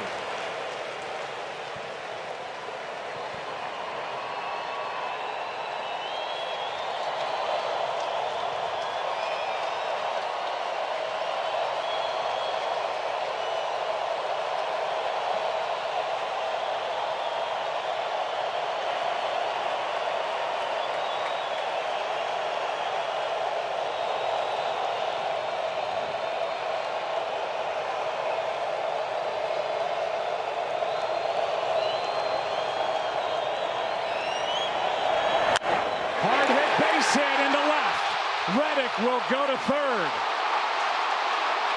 They will hold him there. Second and third, one out on a double. Second of the game for Springer.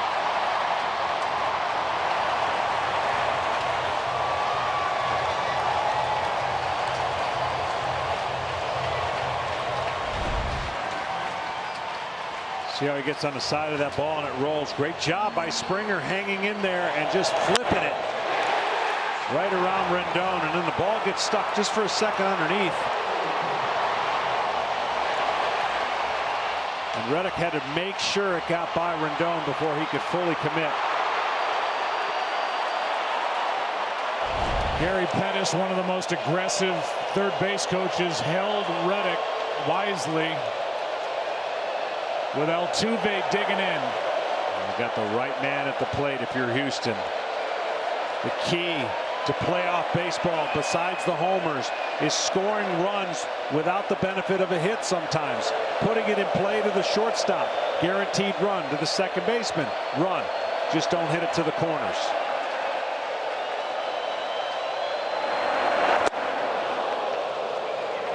Strike one.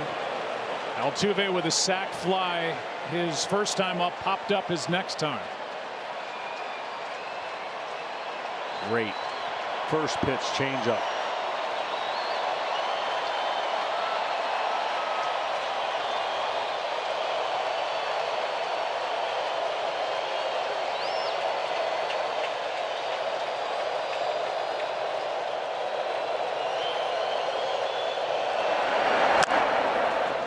Strike two.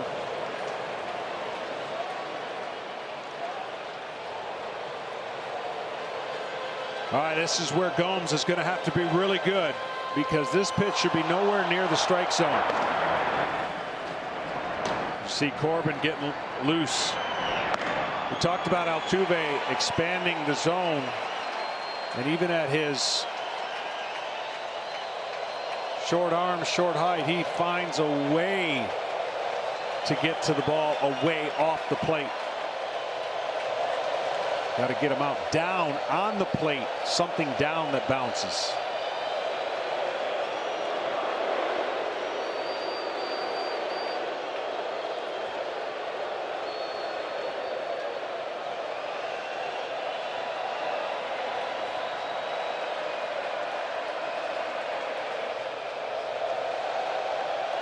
Can Altuve deliver again for his Astros? He strikes out on a pitch in the dirt. And there it was. That's the only area, because he's vulnerable down, that is the pitch Strasburg needed to make. It bounced on the plate. Gomes did a perfect job. It's nowhere close to the strike zone. What an excellent pitch under the circumstances of a guy that normally puts the ball in play. Wow. And now the dangerous Michael Brantley steps in. 0 for 2 in this game. Came in hitting .400 in this World Series.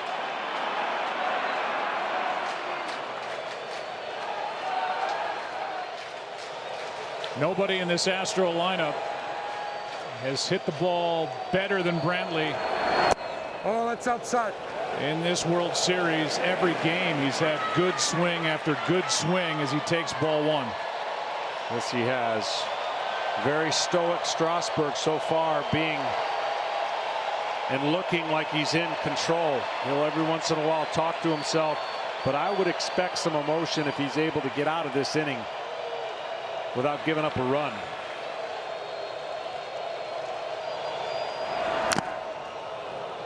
One ball, one strike.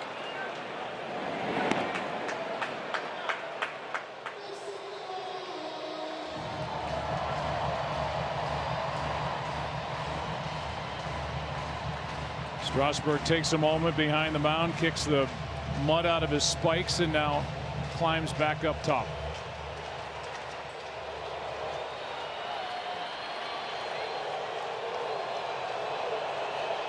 Brantley could put Houston back on top with a base hit.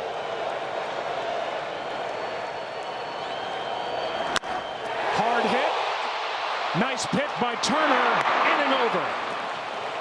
And the defense was aligned perfectly with Brantley at the plate. And with Trey Turner on the other side of the bag, he makes that short hop pickup, gets the out. 3-2 Nationals. After 5 in game 6. Struck out. Brantley hit the ball right on the nose, but right at Turner up the middle. Oh. And the Astros have left 4 now, and Justin Verlander's out of the ball game after 93 pitches. Here's Brad Peacock.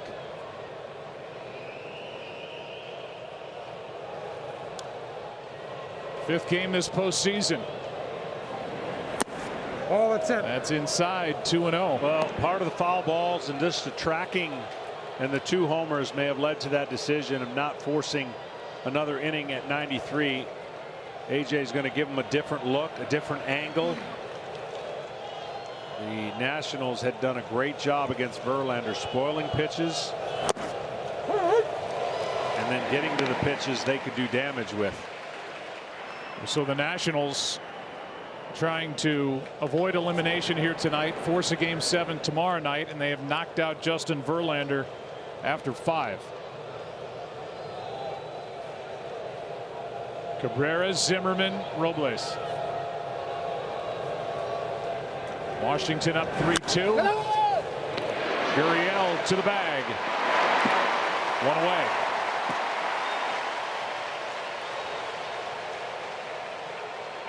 That'll bring in Zimmerman. MLB's RBI program is designed to provide youth in underserved communities opportunities to play baseball and softball. For more information, visit MLB.com/RBI. Zimmerman drew a walk his last time up, fly to left, back in the 2nd.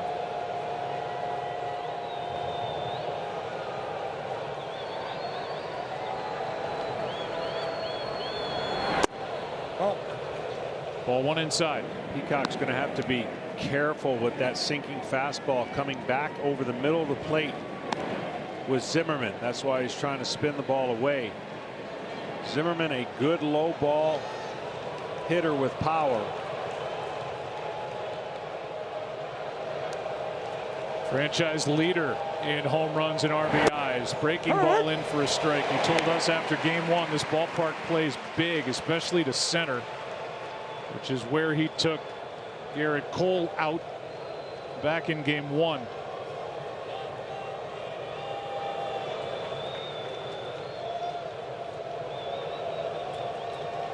Here's a 1-1.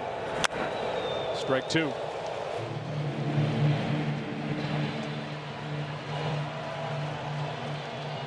The numbers for Verlander: 5 innings, 3 runs on 5 hits, 3 walks, 3 strikeouts, 2 home runs.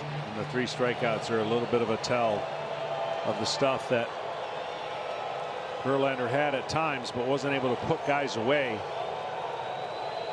Credit the Nationals and that man.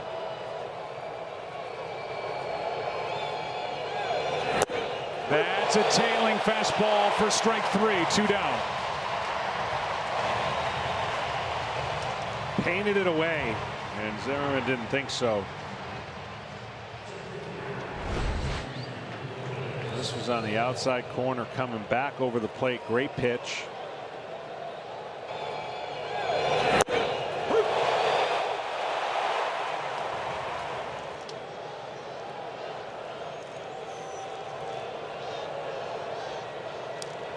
Here's Robles with 2 down. That's a foul ball for strike 1. You know, Peacock back in 2017 pitched really well for A.J. Hinch out of the bullpen in the postseason, especially in the World Series. Had a 3 2/3 innings save with no hits, a walk, and 4 strikeouts in Game 3 of the World Series here against the Dodgers. To put Houston up 2-1. If that pitch turns the corner, he's tough, because then he's got a tailing fastball coming in and a slider going away. Every once in a while he crossfires that and spins it over the plate, and it doesn't quite have the break. Here's the 0-2 to Robles. Peacock also worked 2 scoreless innings in Game 7. The World Series win at Dodger Stadium in that 5-1 final. He's been on the big stage before, and he's trying to pitch a scoreless 6th.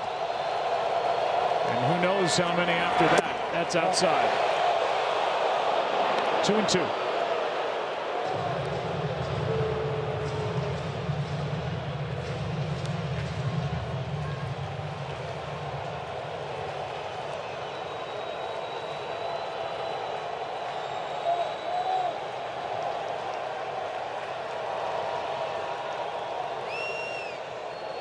Bregman, Gurriel, and Yordan Alvarez will bat in the bottom of this 6th.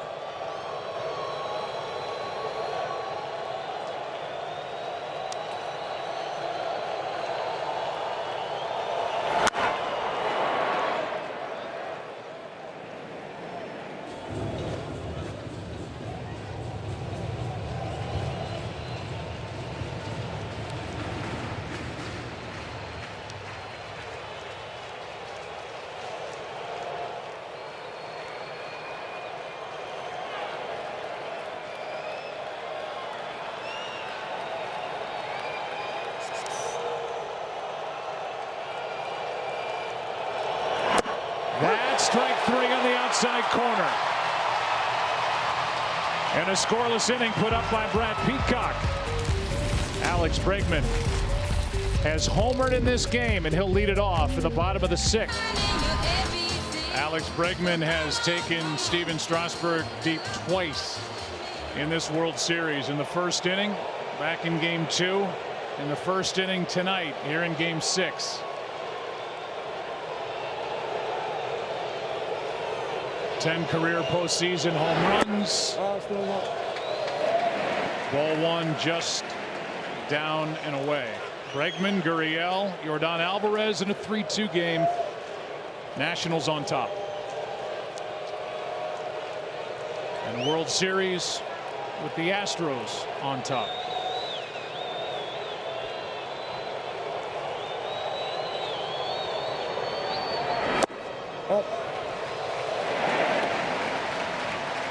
Patrick Corbin has been up in the bullpen.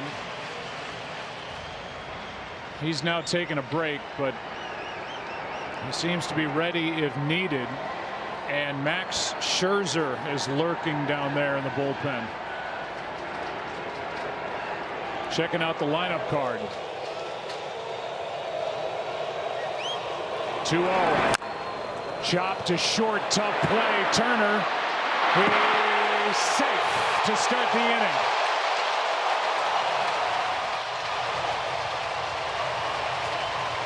Turner playing deep, and Bregman legged it out for an infield hit. As soon as he hits this ball, he takes off knowing it's going to be a very tough play on Turner. Turner did his best. He came in and fired it to first, but Bregman beat it out.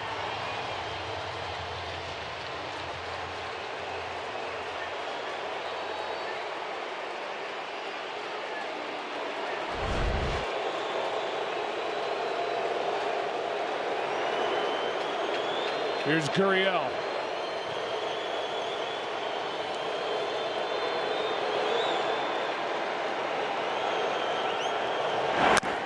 Might be two.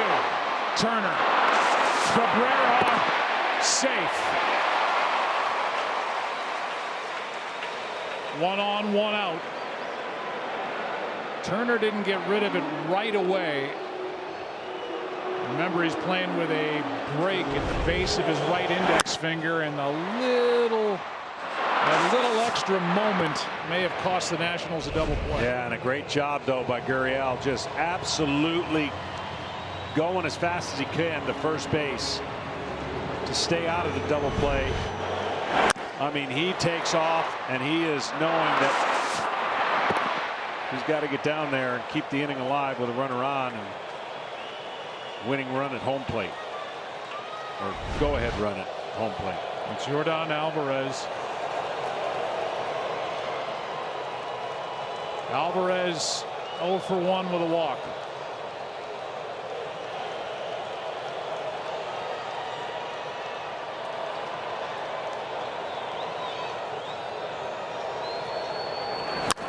Alvarez back to Strasburg.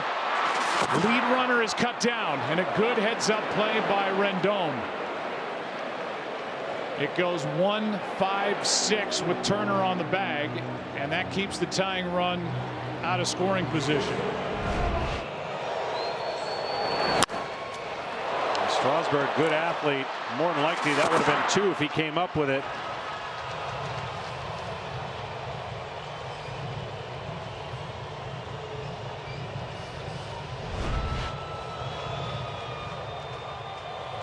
And now the batter, Correa. As Daniel Hudson, the right-hander, is up. Now that the inning is past Alvarez, Corbin just standing and watching in the bullpen. Correa.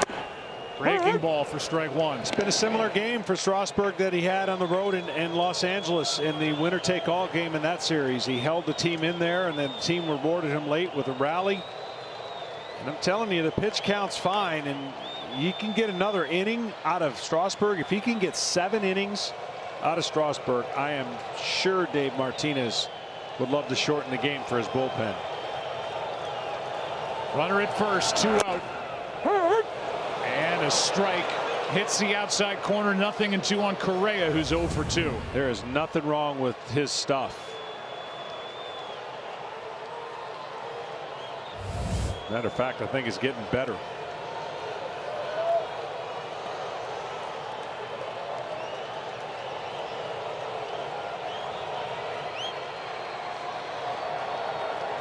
Ten hits this entire postseason from Correa. 3 of them have left the park, and that breaking ball stays inside. He's 3 for 21 in this World Series with his 2-run home run that came in Game 5.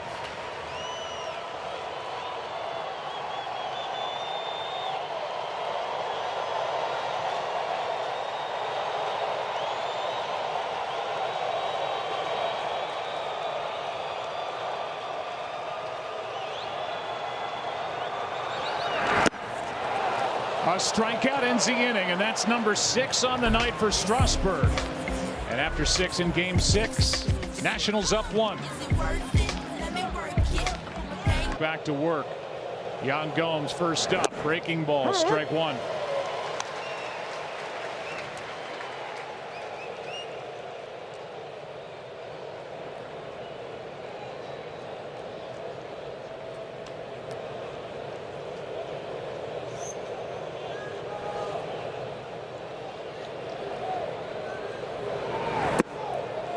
One ball, 1 strike. Well, with each inning, obviously, from this point on, this game has been filled with tension, pressure. And to be honest, Houston knows they have and can afford a loss, but they are playing this game. They don't want to even entertain a Game 7. You've got the Astros that are trying to end it tonight, and they'll do anything they can to make that happen. And then with the presence of Scherzer out in the Nationals bullpen. That lets you know that it's obvious, but they'll even pitch Max Scherzer in this game to try to force a Game 7 tomorrow night. They have Anibal Sanchez on normal rest if they want to go that way. Whatever it takes. And now Scherzer starts to loosen up. Kenny? Joe, I specifically asked Dave Martinez in his pregame news conference if Scherzer was available tonight. Was there any scenario in which he could pitch? He said, no, I feel that will be pushing it. Like I said, he threw flat ground today after not being able to move his neck or trap for 2 days. All that said, managers' comments before World Series games, they all come with an asterisk. And the asterisk is denoted by the words subject to change.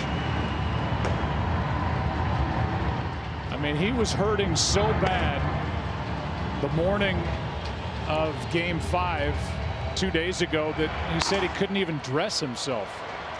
I'm not surprised that he's feeling better, but I'm surprised that Scherzer would pitch in this situation. Mainly because if the game is short enough. Here's one into right and a base hit by Gomes to start the 7th. If the game is short enough, you have your two best relievers available, and then you have a Warrior available for Game 7 on full rest and another day that he gets to heal up. The other side of that argument is, well, he's feeling good today. Who knows how he's going to feel tomorrow when he wakes up, and if today's a good day, go get him. Brent Strom is out to talk to Peacock after that leadoff hit by Gomes with the top of the order coming up. Bud Light found a new hero in Game 5 when Jeff Adams managed to get the home run ball while holding his 2 beers. So Bud Light brought him here to Houston to cheer on his team for Game 6. Shirts, merchandising this. You may never know when your moment comes. He protected his Bud Lights, took one off the chest, and got the ball. And now has a t-shirt line in honor of. We had the Todd Frazier thumbs down guy. Yeah. And hey, I'll get the thumbs up guy. Or the 2 beers guy. Gomes was almost walking away when Peacock threw over. And Gomes is back. Well, now the top of the order gets a chance to try to add to this lead. Trey Turner is 1 for 3. An infield hit and a run scored back in the 1st.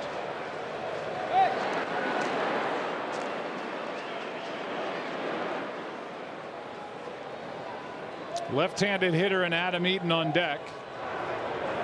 Left-handed hitter and Juan Soto lurking, and remember, this is an Astros pitching staff that does not have a left-hander on its active roster. That's a tough play for Peacock, and safe at first. Ball gets away, and the runners will advance to 2nd and 3rd. And now they're going to call the runner out for being inside the line and in the way of the throw, and we're going to get an argument now as Dave Martinez is furious.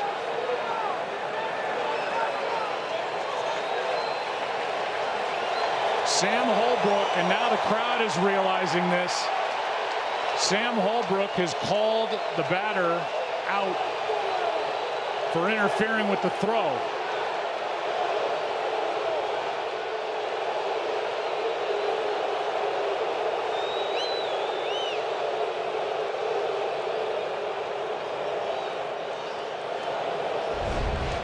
Let's take another look. You can run in this spot. You have to veer back towards the bag. And that is a tough call. He was inside the bag all the way to the end. But I mean, he's right on it. And we've seen this time after time, regular season, postseason. And Turner is called out. It sends Gomes back to 1st. I mean, this is a I mean, potentially a series-changing call. Right down the line. That runner's lane is to the outside of that first base foul line. And Dave Martinez is saying you watch when you go back, because it looked like a pretty direct route by Trey Turner, but he's called out. Nationals are hot. We'll take a break. Pitching change with Will Harris coming in. Checking in with New York, and this replay review is powered by Mitel. Tom Verducci is with us down at the field level. Tom, what are you hearing down there? Yeah, this is all about impeding the fielder's ability to catch the ball. It doesn't matter if the throw takes him into the runner. Did the runner impede the fielder's ability to catch the ball? Now, I think Davey Martinez's argument is that Trey Turner, by rule, is allowed to be inside the line for his last step. Think about it. Even if you're in that running lane, you have to come back towards the bag to literally touch the base. And the runner does have a right to the base on that last step. It's all about the timing, the way the umpires see it. As Drupal Cabrera is trying to calm Trey Turner down, as he has been called out by the home plate umpire. Meanwhile, this umpiring crew, and the crew chief is Gary Cederstrom, and the man who made the call, Sam Holbrook, the home plate umpire over there, talking to New York. And as this ball trickled away, I mean, we were looking at nobody out, runners at second and third. Instead, at the moment, it's a runner at first, Gomes, one out, as they continue to talk to New York. And they are right there at the end of the Nationals bench, hearing it from the Washington players.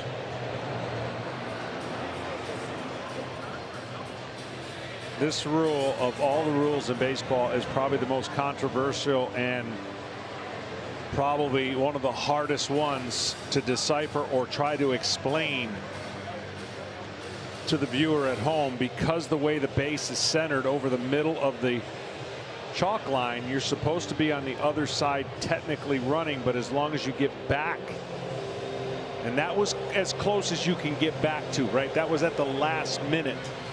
I mean, he went down the dirt pretty much the entire way, as opposed to far enough inside to hit grass. He might have touched a couple of blades of grass, but for the most part, that was a direct route to the bag by Trey Turner. So watch, he's on the other side of the line pretty much the whole way, and so that's the visual the umpire is looking at. And then right about now, he gets to the middle of the bag.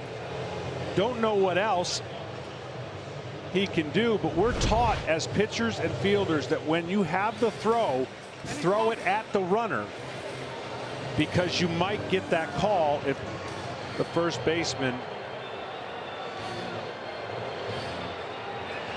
They're still talking to New York. And the crowd doesn't have any idea what's going on. Hey, he's right there. Just ask him. That's why the crowd is reacting that way for the delay. Meanwhile, Will Harris has come into the game, and we're waiting for whatever decision is made by the umpires here and those back in New York. You can see what Trey Turner's saying. Joe Torre is right here. Just ask him. Joe Torre's the umpire's right there, and he's sitting with his head down, trying not to look up.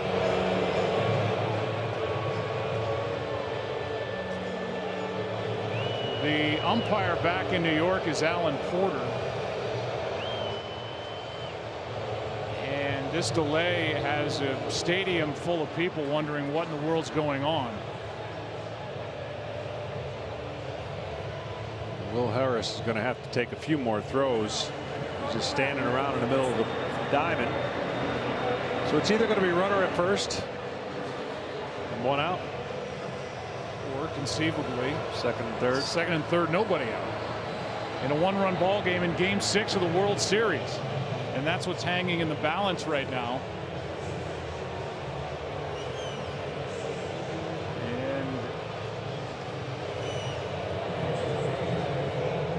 Now they make an announcement here to the crowd to try and explain what's happening. Nobody's more interested than the man on the left, Mike Rizzo, the GM.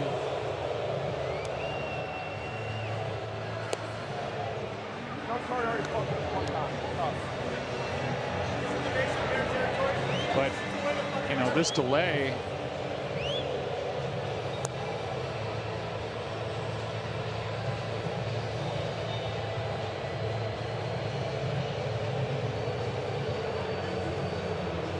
This play was made because Turner's speed is so great. And they're going to stick with the call.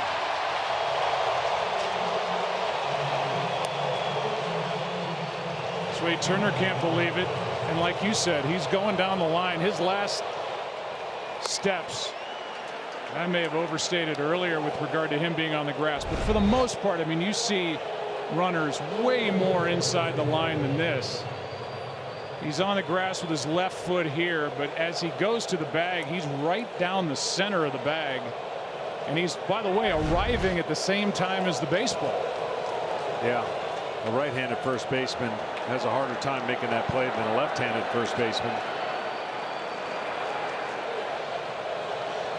And so it's Gomes at first, 1 out. And Eaton pops it up. Bregman out to get it. 1 pitch. 2 out as Will Harris gets the second out here in the top of the 7th. Well, you can imagine the frustration for the Nationals, even though they've got the lead. Coming off of Game 5, they didn't play very well. A couple calls didn't go so-called their way, and so they're already amped up. They're back 3 games to 2 with a 1-run lead, but that play would have changed the entire possible outcome of runners on second and third, and their chances of scoring would have been pretty darn good. Batter is Rendon, who takes a ball. The back end of that call, if interference is called, the ball is dead, and if the batter is out, the runner goes back to the base that he occupied when the ball was pitched, which is why Gomes was put back at first base. He was there with 1 out, now there with 2 out, and Rendon shoots one into left. Back at the wall, it is gone. Anthony Rendon.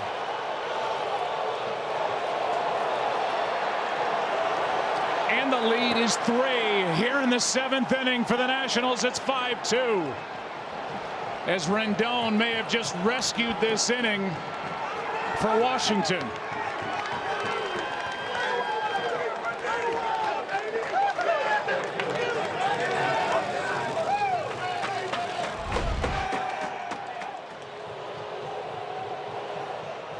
Well, all that frustration just left that dugout in an unbelievable burst of cheers when that ball left the field.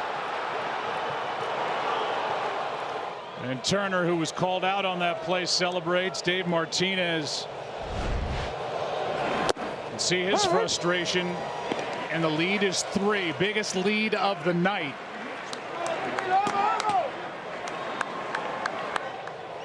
And the batter is Soto.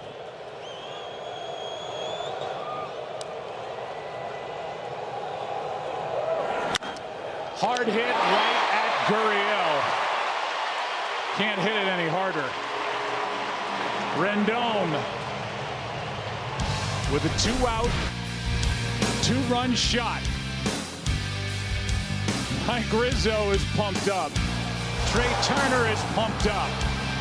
And the Nationals, as it's time to stretch, lead Game 6, 5-2. Back to the mound. There's a lot going on here. We'll try to decipher and get through what happened in the top of this inning, because it's confusing really to everybody here. This is between innings, and Dave Martinez went out, and then this escalated where Chip Hale had to hold his manager back. Davey Martinez has been through a heart procedure in the second half of the season. They're trying to get him to take it easy. Then he's thrown out of the ball game.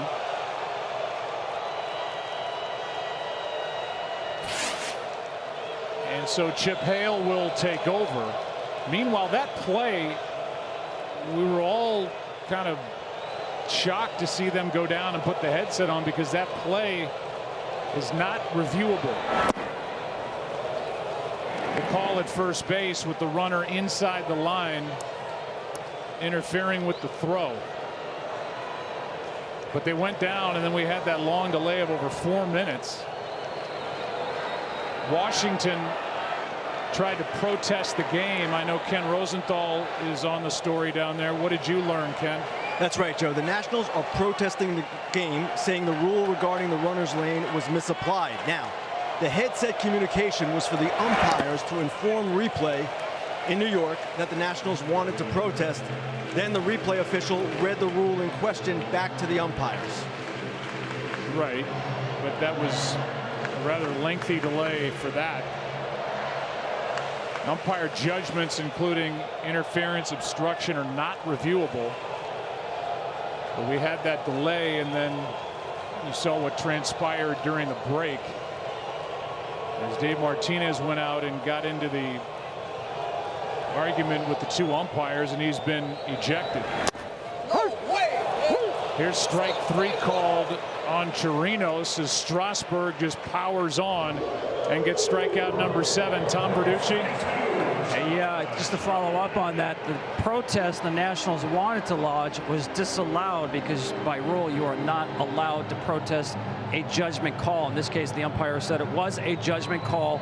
Did Trey Turner interfere with the first baseman's ability to make the play before his last step at the base? In their judgment, the answer was yes.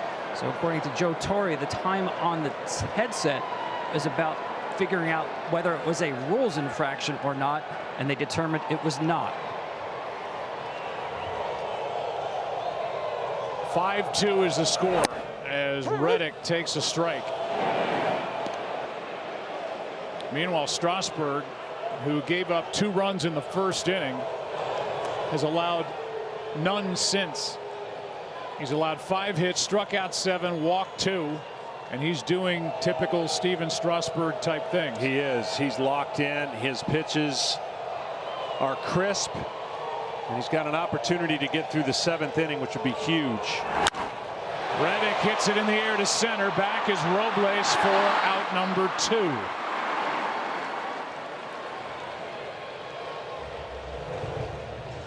Tell you what, Dave Martinez, about as angry as you're going to get in a situation you just hope doesn't affect him with what he's been through.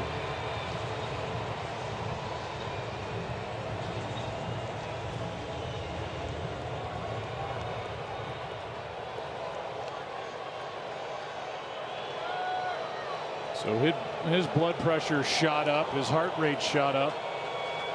They try to monitor that, so much so that they prefer him seated while he's managing ball games. The home run took a little bit of that edge off by that man Rendon.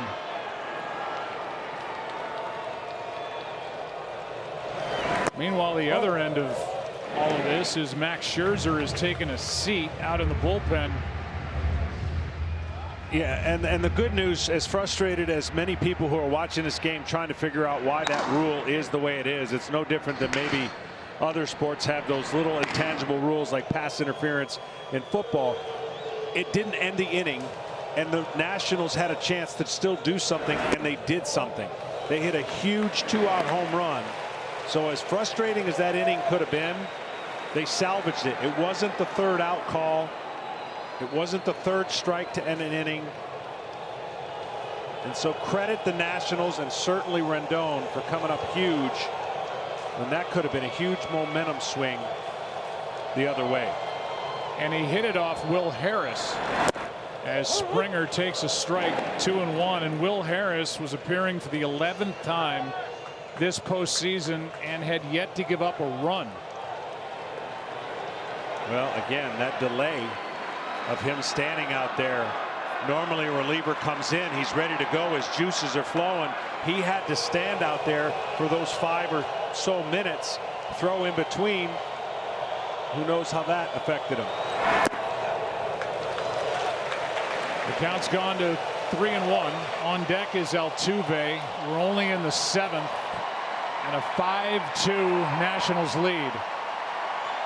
And there are the numbers since that 2-run first.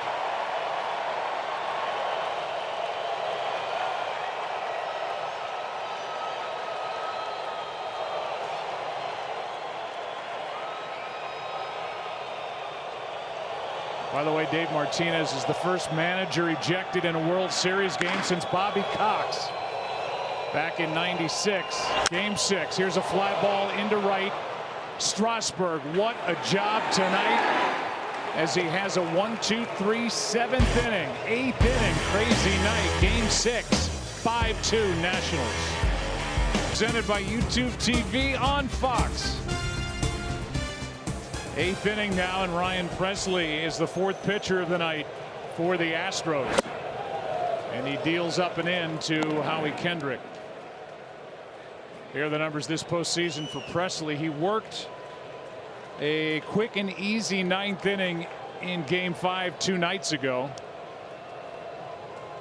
And A.J. Hinch talked to us before the game, and he said it kind of feels like Presley's back.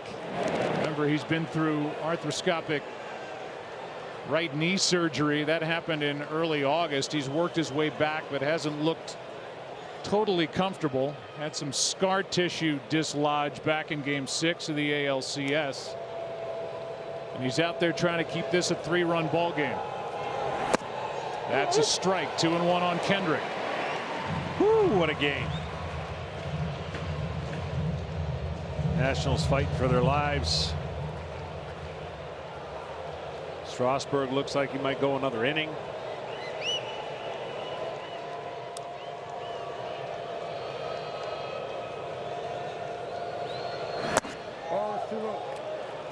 The road team has never won 6 games in a postseason series in any of the 3 major sports that play postseason series. Obviously, football is the other quote-unquote major sport.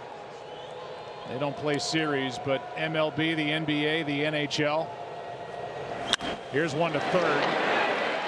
Bregman stays down on it, gets the out.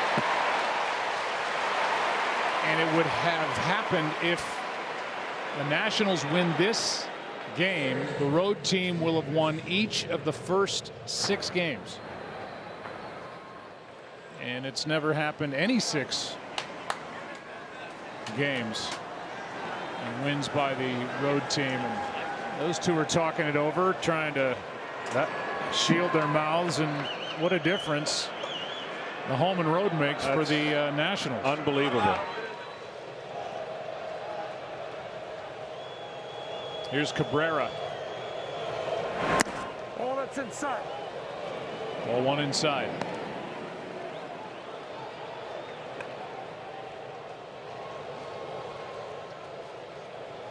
This is the 115th World Series, and this is only the 3rd time that the road team has won each of the first 5 games.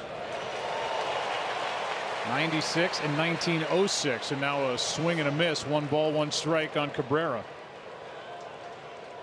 Cubs, White Sox, Braves, Yankees, and now Astros, Nationals. Here's a 1-1 pitch coming from Presley with 1 out outside. 2-1.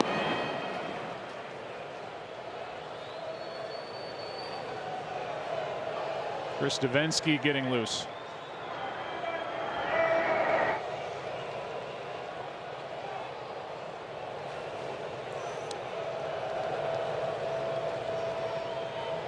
The 2-1 pitch outside.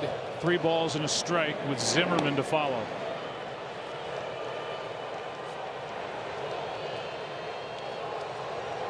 I'm just telling you, from a team sport standpoint, you have no idea what it's like to go through these games on a 4th time in the postseason. 3-1. That's a strike, 3-2. 4 times you're playing for your basic playoff life, and you've been down in 2 of those games in basically a winner-take-all by 3. Nationals were down in the wild card game by 2 in the bottom of the 8th at home. Came back to beat Milwaukee. We're down in the division series and won back-to-back games over the Dodgers. And down in this World Series 3-2. They lead here tonight 5-2 in the 8th inning with 2 out in the top half. And the 4D replay is sponsored by T-Mobile. And here's the 2-run shot off the bat of Anthony Rendon with 2 out last inning. Erasing some of the frustration on that call made against Trey Turner and the Nationals for the first out of the inning. Strike 1 on Zimmerman.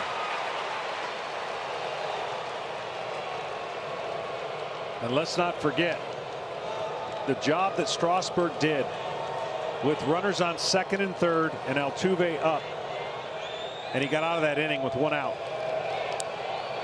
Struck Altuve out in the ground ball by Brantley. Presley's stuff may indeed be back as the count goes to 0-2.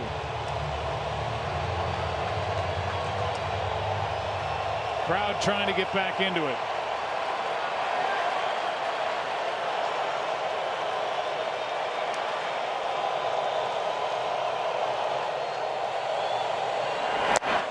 Got him over the outside corner. And now the bottom of the 8th with the big bats coming up for the Astros down by 3. He can do 2. He carried the bat with him after his home run in the 5th. Then the controversial call as Turner was called out. Rendon saved the inning and saved maybe a lot with that 2-run shot with 2 out in the top of the 7th to make it 5-2. And Jose Altuve is first up against Steven Strasburg, who is turning in a performance of a lifetime for him. What a night. He has answered every question and delivered every ability of what a monster this guy can be on the mound. Breaking ball for a strike to Altuve. 2 runs in the 1st inning and nothing since. This year he's had career highs in just about everything. He stayed healthy. He's been unbeatable in the postseason. And like you said, after that 1st inning shocker of 2 he gave up, nothing since. That is not easy to do on the road when you don't have any room for error. He's only allowed 3 hits since the 1st inning, 2 walks. He has struck out 7 on the night, and the count 1-1 on Altuve, who was up in a 1-run game back in the 5th. Runners at 2nd and 3rd, 1 out, and he struck out. The 5th strikeout of the night then for Strasburg, his biggest. Here's one to 3rd. Rendon, tough play. He got him. What a play by Rendon. And that's out number 1. We'll see if the Astros want to take another look at it. We'll take another look at it for you. The way that he throws the sidearm makes this an unreal throw. Zimmerman gets off the bag. Wow. Wow, wow, wow. We've had a bunch of soft hit, bang, bang plays. Rendon, the 2-run homer, and now the great defensive play. And the Astros will not ask for a review. What a play by Rendon. From Houston, went to high school here, went to college here, a Rice Owl. Fantastic big league ball player and about to walk into free agency. Ground ball by Brantley to Cabrera, 2 out. What a night for Strasburg as we look back at some of the deliveries he's made here in Game 6. 3 incredibly tough pitches to hit. Fastball. Then he's got the changeup. He can tell you these 3 pitches are coming because when he throws them well, it's tough to hit. Take a look from your living room what you're going to be seeing if you try to hit one of these pitches. You got to make up your mind. Which way are they going? Which one of them has the velocity change? And you see the 3. From 82 to 87 to 94. With 2 out, nobody on, here's Bregman, who has an infield hit and a home run. This one off the end of the bat. Strasburg has taken his team through 8.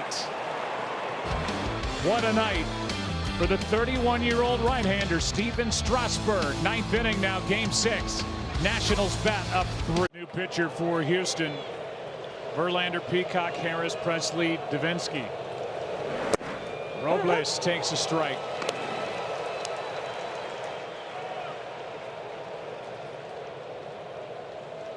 We always talk about who's coming up. Well, it's the heart of the order. The 2, 3, and 4 hitters for the Nationals tonight have all homered. Typically, you think 3, 4, 5. The 4, 5, 6. But when you add Adam Eaton in, and there they are sitting together yet again, they have done big damage here tonight. 1 out here in the 9th. Want more postseason stats? Hey Siri, who's leading baseball in home runs in the postseason? To follow up on that point, the 2, 3, 4 hitters in the order of all homered. It's the 2nd time in a game in World Series history that's happened. The only other time in 1952, the Brooklyn Dodgers in game 1 against the Yankees, when Pee Wee Reese, Duke Snider, Jackie Robinson all went deep. That's out of play off to the right. And a strike on Yan Gomes. His hit started what turned out to be a messy 7th inning with a call at first base, a judgment call by the home plate umpire, a long delay with umpires talking on headsets on a play that wasn't reviewable, and then trying to clarify that. And then after Will Harris came in, 1 pitch got Adam Eaton on a pop-up. But that man, Anthony Rendon, hit 1 out to left to make it 5-2, and that's where it sits now here in the 9th. And like I said, it's a tough game. It's a tough game behind the plate. Tough game when you're umpiring things live. But nothing cost anybody anything, right? It's not like, even though there's been some tough calls, Washington, you got to give them credit, as angry as they were, to get those 2 runs in that inning, because that could have been something to be talked about for so long. It'll be talked about in the offseason. I know they're always trying to figure out that rule and how to best articulate it, explain it. The 0-2 pitch here is down. And like we say, whenever that rule comes into play, I mean, obviously, shortest distance between 2 points is a straight line. Trey Turner went a straight line down the first baseline, and that last step for the bag is when the ball arrived, and he was called out because Gurriel, by the umpire's judgment, was not allowed to catch that throw, which then set off an argument. Eventually, Davey Martinez has been ejected. Here's a 2-2 pitch. It's down, a full count now with 1 out here in the 9th.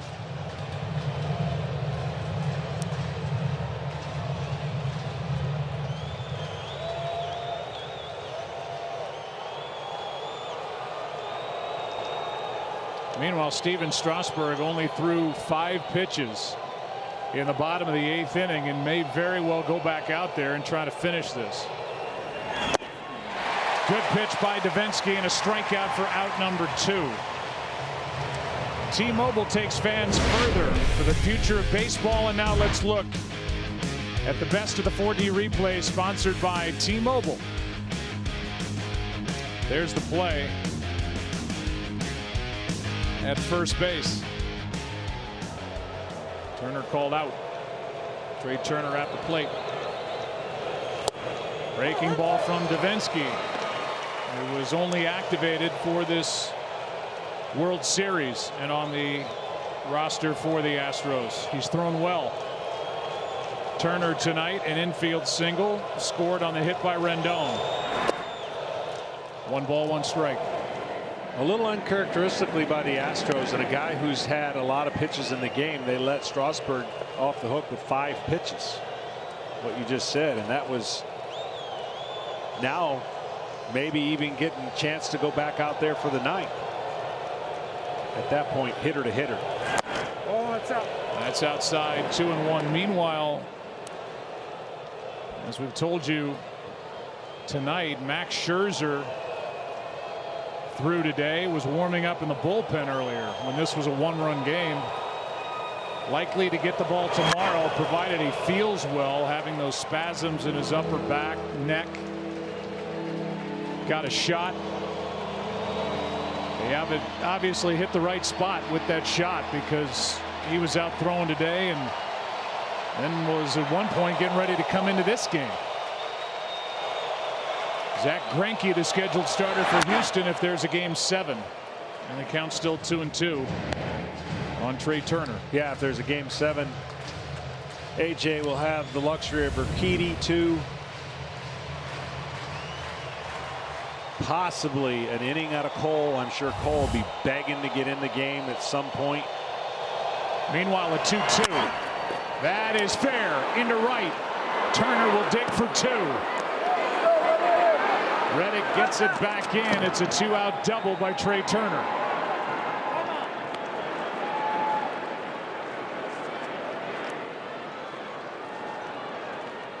And the batter will be Adam Eaton. All teams use iPads across MLB, analyzing scouting reports, stats, aiding their in-game decisions. Moments ago, that was Eaton after the pitching change, looking at Devenski, and now he gets to face him.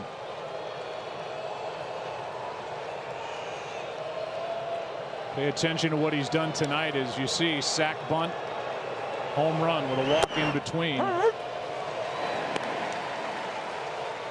As far as players in a World Series game, it had been done 13 times total in 665 World Series games coming into this World Series. A player with a sacrifice bunt and a home run in the same ball game. I'm out. And Eaton hit by the pitch. He's done it twice in this World Series. Also did it back in game 2, and now he's on limping to first, hit by the pitch. So I'm going to go on a small limb here and say he's the first player to ever have a sacrifice bunt, a homer, and hit by pitch. What do you think? I like where you're going with that. He would have had to have been over one of those previous 13 times total in 665 World Series games coming into this 2019 World Series, and he's done it in game 2 and again here in game 6. A sack and a home run in the same game. Brent Strom out to talk, and Anthony Rendon could finish off a big night at the plate. And he could do offensively what Steven Strasburg has done pitching wise for his team and trying to force a game 7. Right now, a quick word from MasterCard. Breaking the action? Yep. It's fast when I tap and go with my MasterCard. Priceless. Now back to the game. Rendon has an RBI single, a walk, a 2-run home run. He made a couple of really good plays at third in this game alone.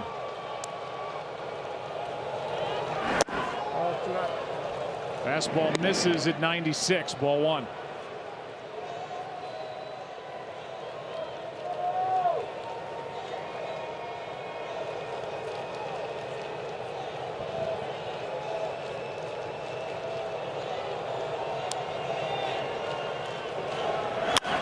Rendon hits it into deep right, back at the wall. It is off the wall. 2 more runs are going to score. What a night for Anthony Rendon.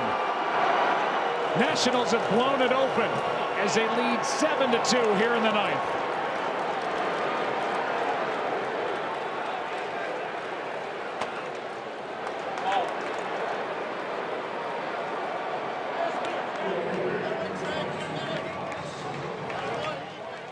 It's a 5 RBI game for the Houston native. And you'd never know it by Rendon's reactions. He's just one of those cool, calm, laid-back players, but he's not laid back at the plate. He has been huge in this game, struggling a little part of the series. And again, you wouldn't know if he's 0 for 20 or 10 for 20. Here's Juan Soto, who hit a tape measure home run to give the Nationals a lead in the 5th, and they really haven't looked back since. He made it 3-2 with that shot off Verlander. 0-1. The opposite way at Brantley. Game 6 has just opened up. 7-2. Nationals on top. Trying to force a game 7 tomorrow. Scheduled starters are Max Scherzer and Zach Greinke. What a night this is. What a series this is. And for the first time, it looks like the road team will win 6 games in a postseason series. Yeah, I thought before this series started we'd see a little 2-1 game, 1-0, 3-2. Well, we haven't seen that, but we've seen some great action and some great individual pitching performances. Of course, Cole in game 5, now Scherzer in game 6. Here's Yuli Gurriel dealing with Strasburg. Excuse me, game 6. Scherzer might be the story in game 7. Johnny Cueto, the last one to go a full 9, game 2 of 2015.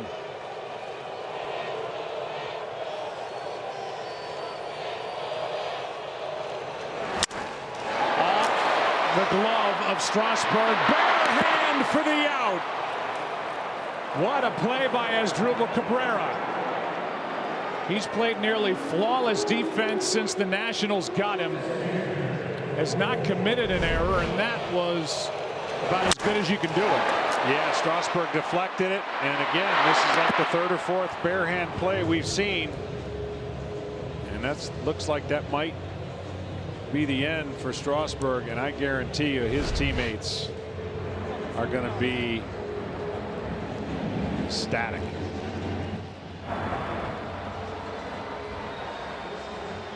That's it for Strasburg.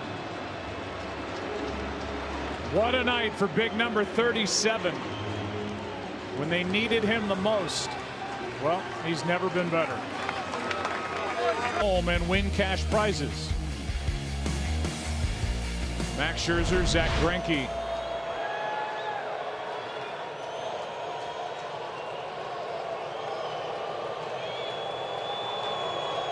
With 1 out, nobody on. Yordan Alvarez takes a strike from Sean Doolittle. 8 1/3 for Strasburg. 2 runs, 5 hits, 2 walks, 7 strikeouts, a wild pitch thrown, and a home run allowed. This will get Doolittle in the game, possibly even Hudson. Dust off the little cobwebs. Get ready for game 7.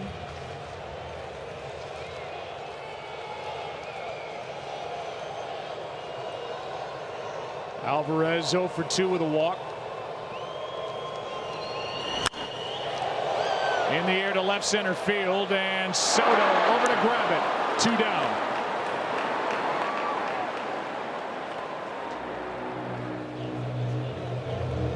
And the hugs continue down in the dugout for the Nationals. Well, that's going to be the biggest and longest and most important hug of the year. I mean, could he have been better No. with the stage and the stakes any higher? No, he absolutely delivered in the moment. This is a great offense he had to face. There are really 2 great offenses. They're stingy. They make great pitchers look a little mortal. Hard to get the 3rd strike on guys. Here's ball one to Correa. And I thought the best thing he did was not abandon his fastball when that fastball got hit a couple times. And he was in control the entire time of his emotions and his stuff. And it actually got better in the 6th, 7th, and 8th. Correa hits one into left. This one is off the top of the wall. And Correa's got a 2-out double. That just stayed in the park.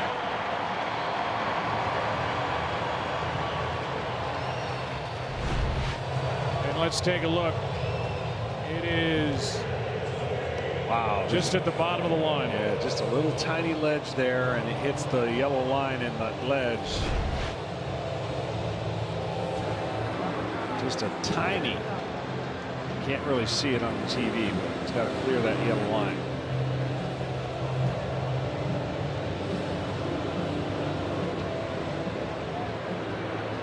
Well, just another possible game 7. 16, 17, 17.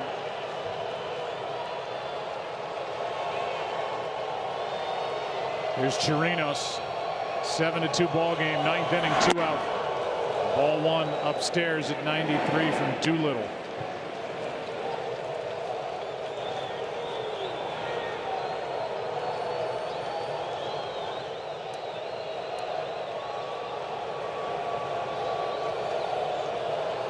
Chirinos 0 for 3 tonight.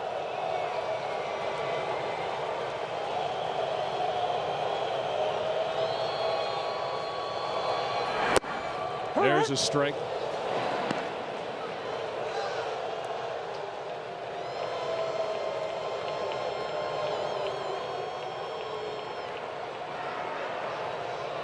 Strasburg pitching into the 9th inning. 3 home runs in this game for the Nationals. Eaton, Rendon, Soto. And the big third baseman for the Nationals with a 5 RBI night to pace his club and try and force a game 7 tomorrow night in his hometown of Houston, Texas.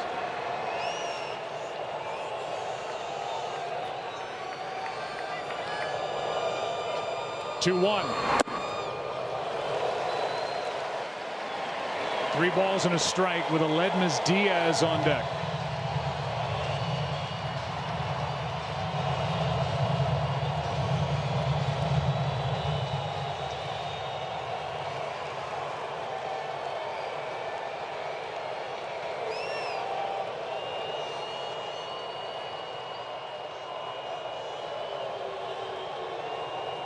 The last 3 World Series have been clinched on the road. The Astros worked really hard to get the best record in baseball to have a game 7 played here at home. That's a strike. And it's a full count.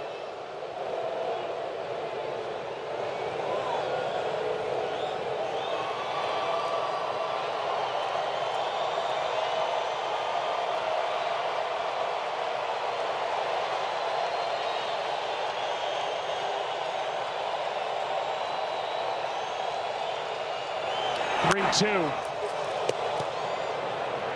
That should end it.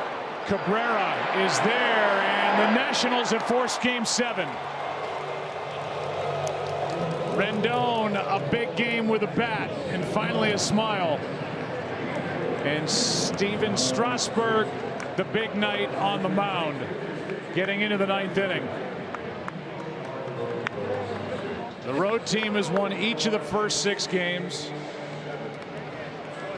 Steven Strasburg is now 5-0 this postseason, and unless he pitches tomorrow night in game 7 and gets a decision, which is highly unlikely,